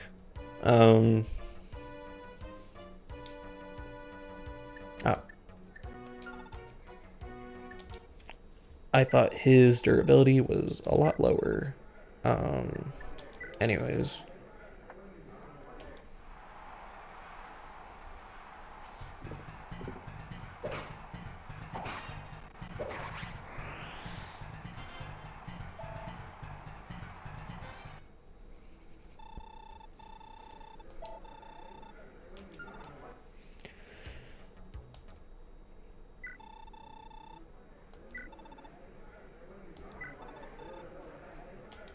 I press B to back out of the arena out of habit.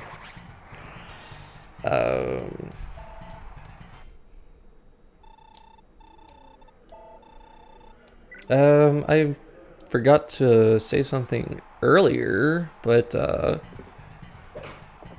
last time we started stream, it was a little bit after a Faye banner dropped. Not a bad level up, Quan.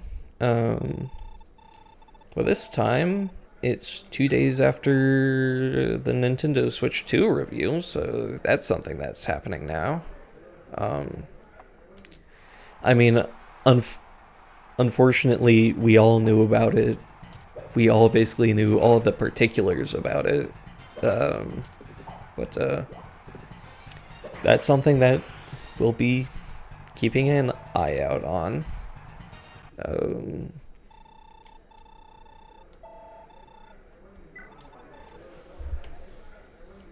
For all we know, we may actually be getting a new Fire Emblem this year. I'm not hopeful about it. I'm definitely not hopeful about it being a Genealogy remake, but people can have their beliefs. By which I really just mean people can put on their clown makeup.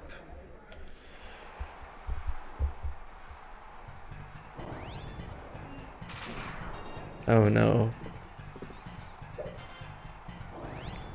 Is Quan actually just gonna get stuck at a dead end here? That's problematic.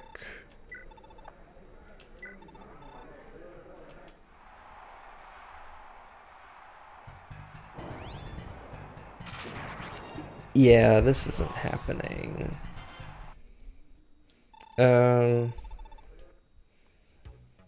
Trying to think who would make it through the arena otherwise. I think I'll just give it a try with Ethlyn. Maybe swap out her sword for something else.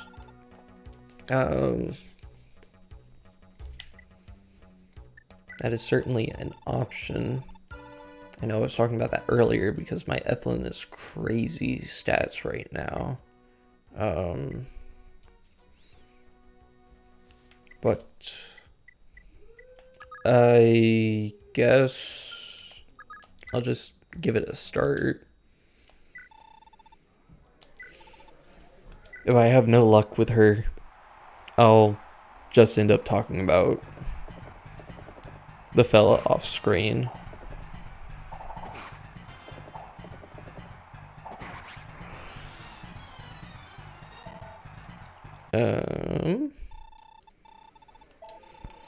But for now, Ethlyn is doing Ethlyn things, like getting crits, which I will never complain about until the time that comes when I decide that I want to complain about it.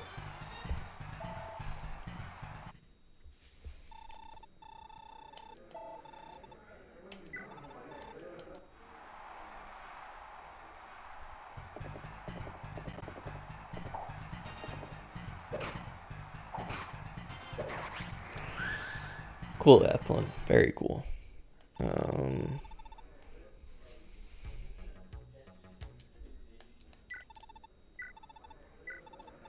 Wait. Did I... Oh, it's 14. I don't know why my eyes read 1. I mean, obviously 1's the first number. It stands out the most to the eye. Okay, let's see if I can get better hit rates and maybe a crit. That's neither. I mean, yeah. It's a 55. She can do it. I believe in her. She's great. She can just maybe, please.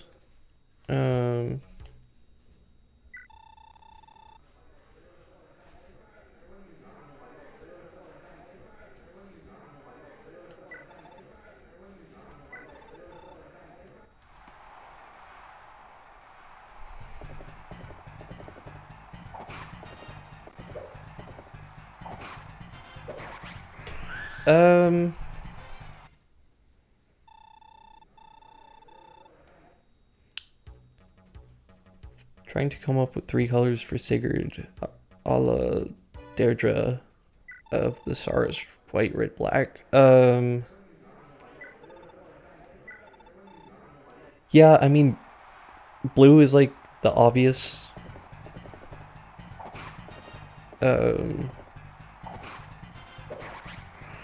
I'd say white's still an appropriate color considering that,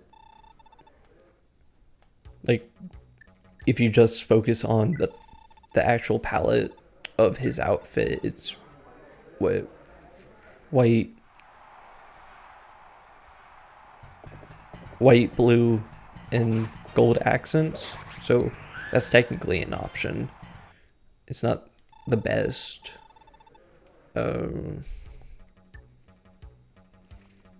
Yeah, I don't know about that. I don't know.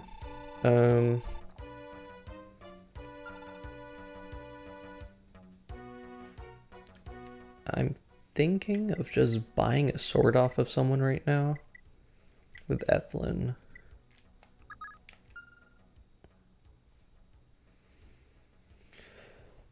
Well, yeah, especially with how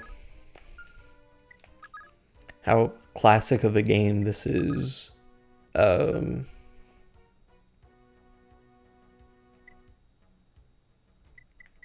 there's just a lot of characters that end up just being all the same colors and not really standing out. And, you know, of course you have times where it is very much intentional, like just about everyone who comes from Celeste being blonde, but, you know, whenever everyone has the same outfit color and hair color and eye color and have practically the same haircut, everyone gets lost in each other. And then when trying to get creative like what you're talking about, it just gets lost amongst everything else. Anyways, so I remember that Lex is a character that exists, that gets a brave weapon and hits really hard and hopefully won't get himself running into a brick wall like everyone else who tried. But we'll find out. And if this doesn't work out well for Lex, I'll just talk about the last name in the arena outside of that context. And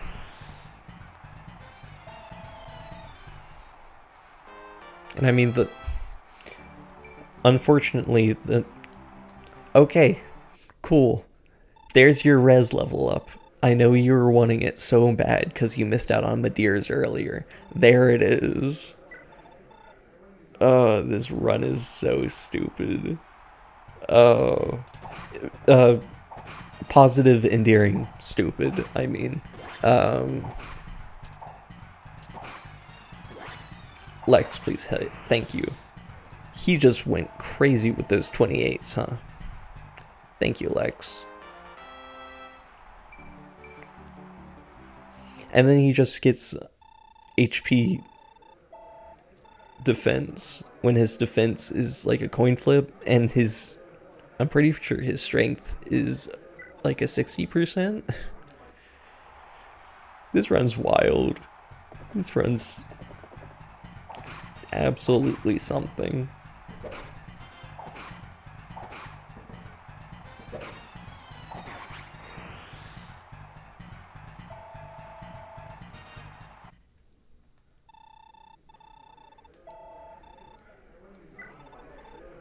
All right.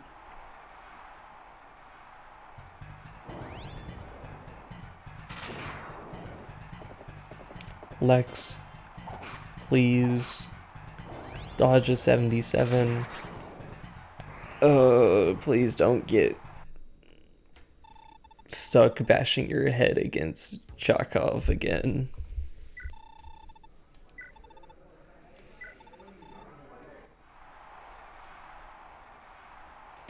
One RN working overtime?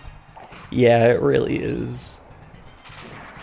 Lex, you just need to dodge a 77. It's 1 RN. It's just a matter of time. I believe in you, my guy. I believe in you.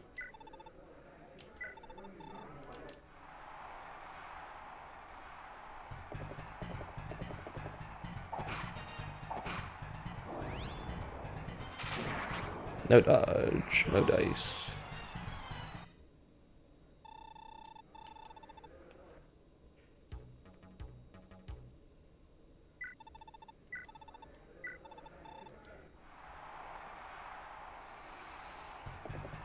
Come on, Lex. You got great start. You know what? He saved me a durability use. Even though it doesn't really matter because Rich... I almost said Rich is Lex. Lex is rich. That's what I wanted to say.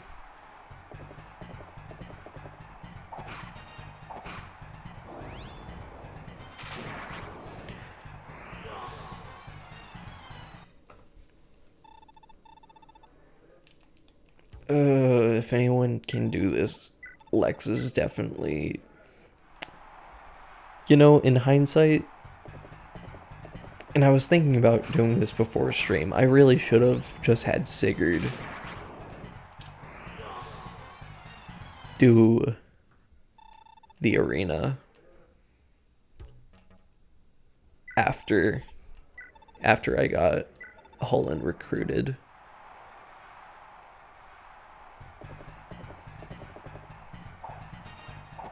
Thank you, Lex. Are you saving me durability? You are. He's so considerate like that. Not as considerate as Finn is for Arden.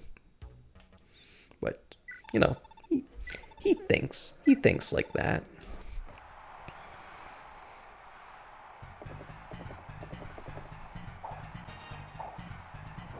Okay. Okay, this is the time that you dodge? Okay, but he dodges both? And now you die again? So cool.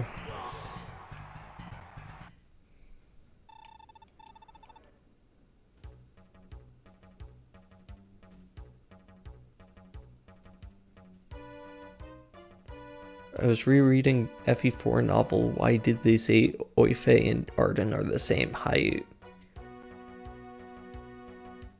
Is this real? I mean, if you look at FE Treasure, it definitely says otherwise, so that's very wacky. Huh.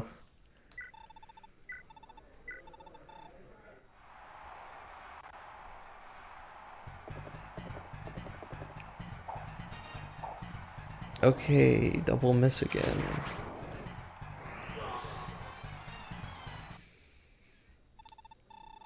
I'm gonna give this... Let me check my durability. Yeah, I'm gonna give this 5 more attempts, and if it doesn't work out and Lex doesn't get the luck he needs, I will just talk about stuff out of context.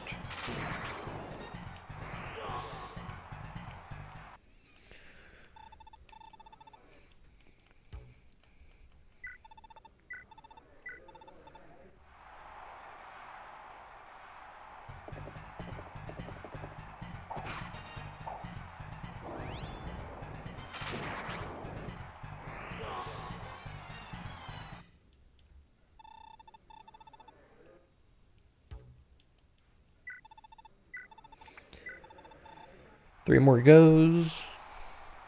Let's see what happens.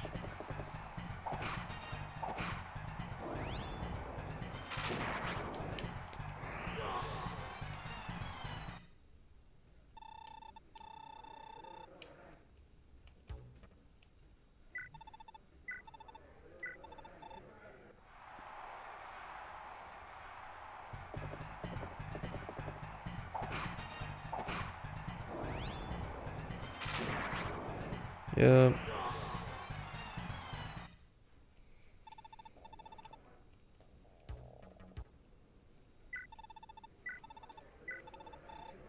Lex, this is your last shot.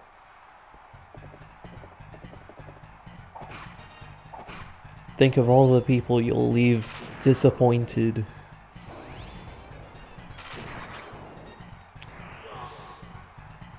Okay. Lex doesn't care about your disappointment. So, let's just wrap this up then. The last opponent in the arena.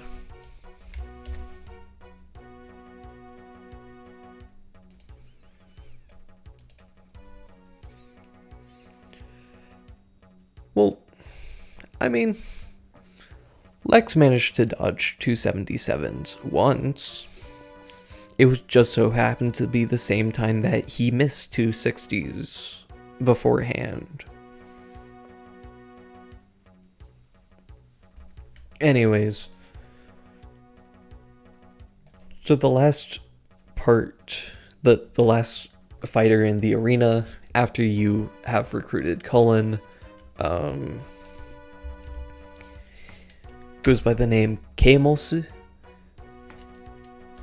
If you play Project Naga, you'll find the name written like this.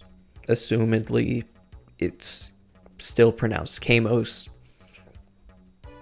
I would always read it as Kaimos. As far as I'm aware, this isn't even an actual name. Let me just double check, but that's what I remember from every search I've ever attempted to do.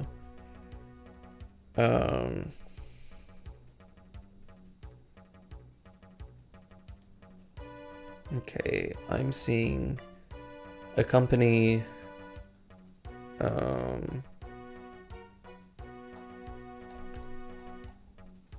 and it seems like either a variant or a corruption of the name of a antelope.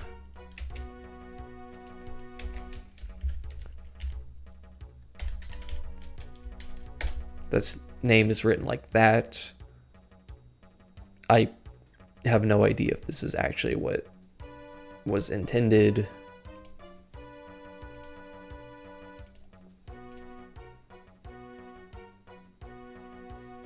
I'm going to assume not, because in Japanese, yeah, an antelope. In Japanese, that's named Shamoa. So I'm going to assume that's not what they were going for.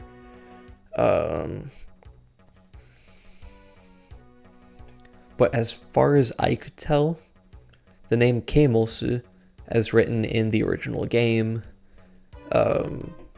has only one real use outside of the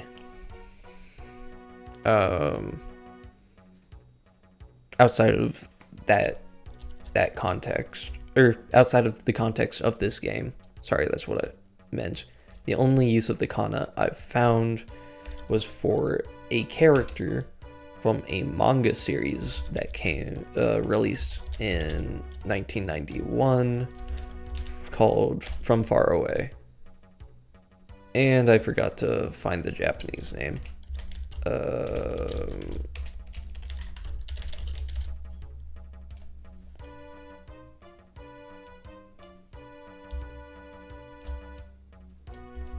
Okay, it is basically the is basically a direct translation. Kanata kara,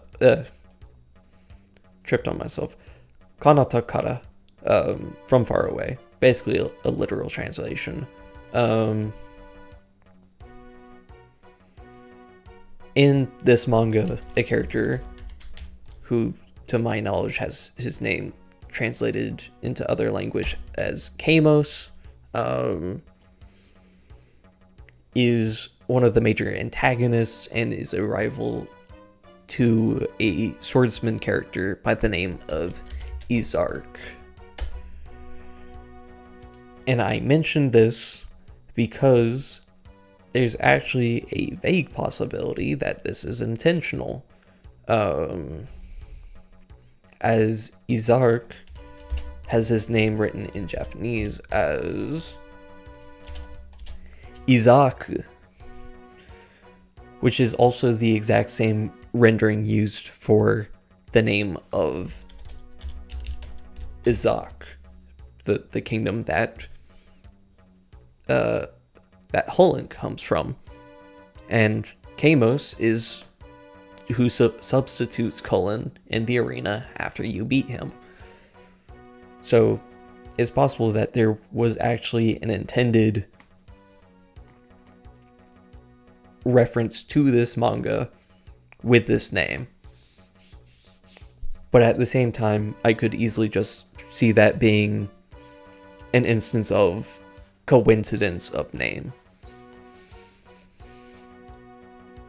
It's something that is one of those names where I just keep digging and digging and feel like I can never find something. Especially because, like, I look at the mosu ending of the original name used in the game, and it just, to me, feels so much like it's supposed to be a reference to Greek mythology, but I can't find anything that matches or has like a vague familiarity. It's one of those names that drives me crazy. Unfortunately, because I have awful luck with my hit rates Um, I don't know which name they ended up using for the translation project because, as we saw earlier, there was an instance that definitely caught me off guard, and they definitely didn't tell me about. But yeah, for all I know, they may have the team may have stuck with using the rendering used by Project Naga. They may have reverted it to a more literal reading, but it didn't really matter much to me which name they chose. I left it entirely open to them. I was even suggesting at some point if they wanted to use the opportunity to do a more liberal localization change, considering that it feels like such a unintuitive name choice, and that there are other instances within the game of our team going with less direct references. So I had suggested, I don't believe I suggested any names in particular, but leaning into a name that relates to the character of Cuchulainn in Irish mythology, like Ferdiad or Lugad or something like that. Or if they wanted to lean more into the idea of Azak or something that would specifically tie into the themes of Agustria, but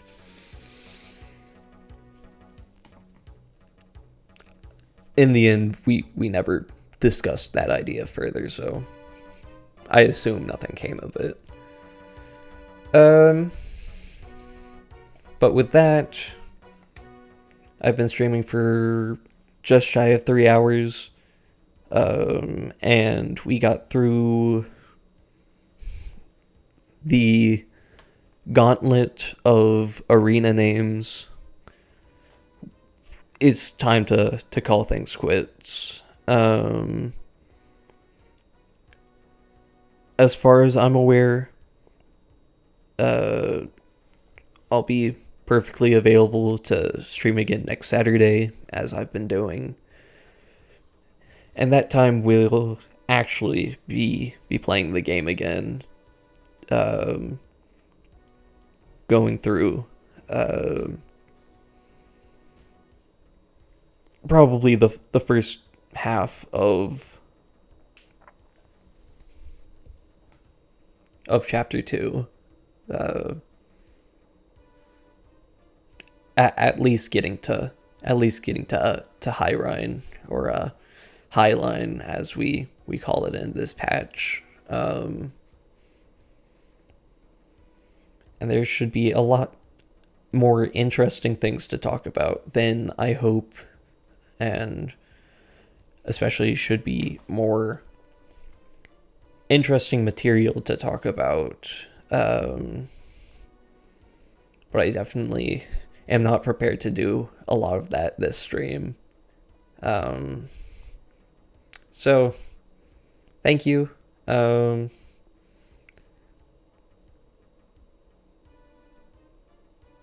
Yeah, Nega Poshi, thank you for tuning into stream.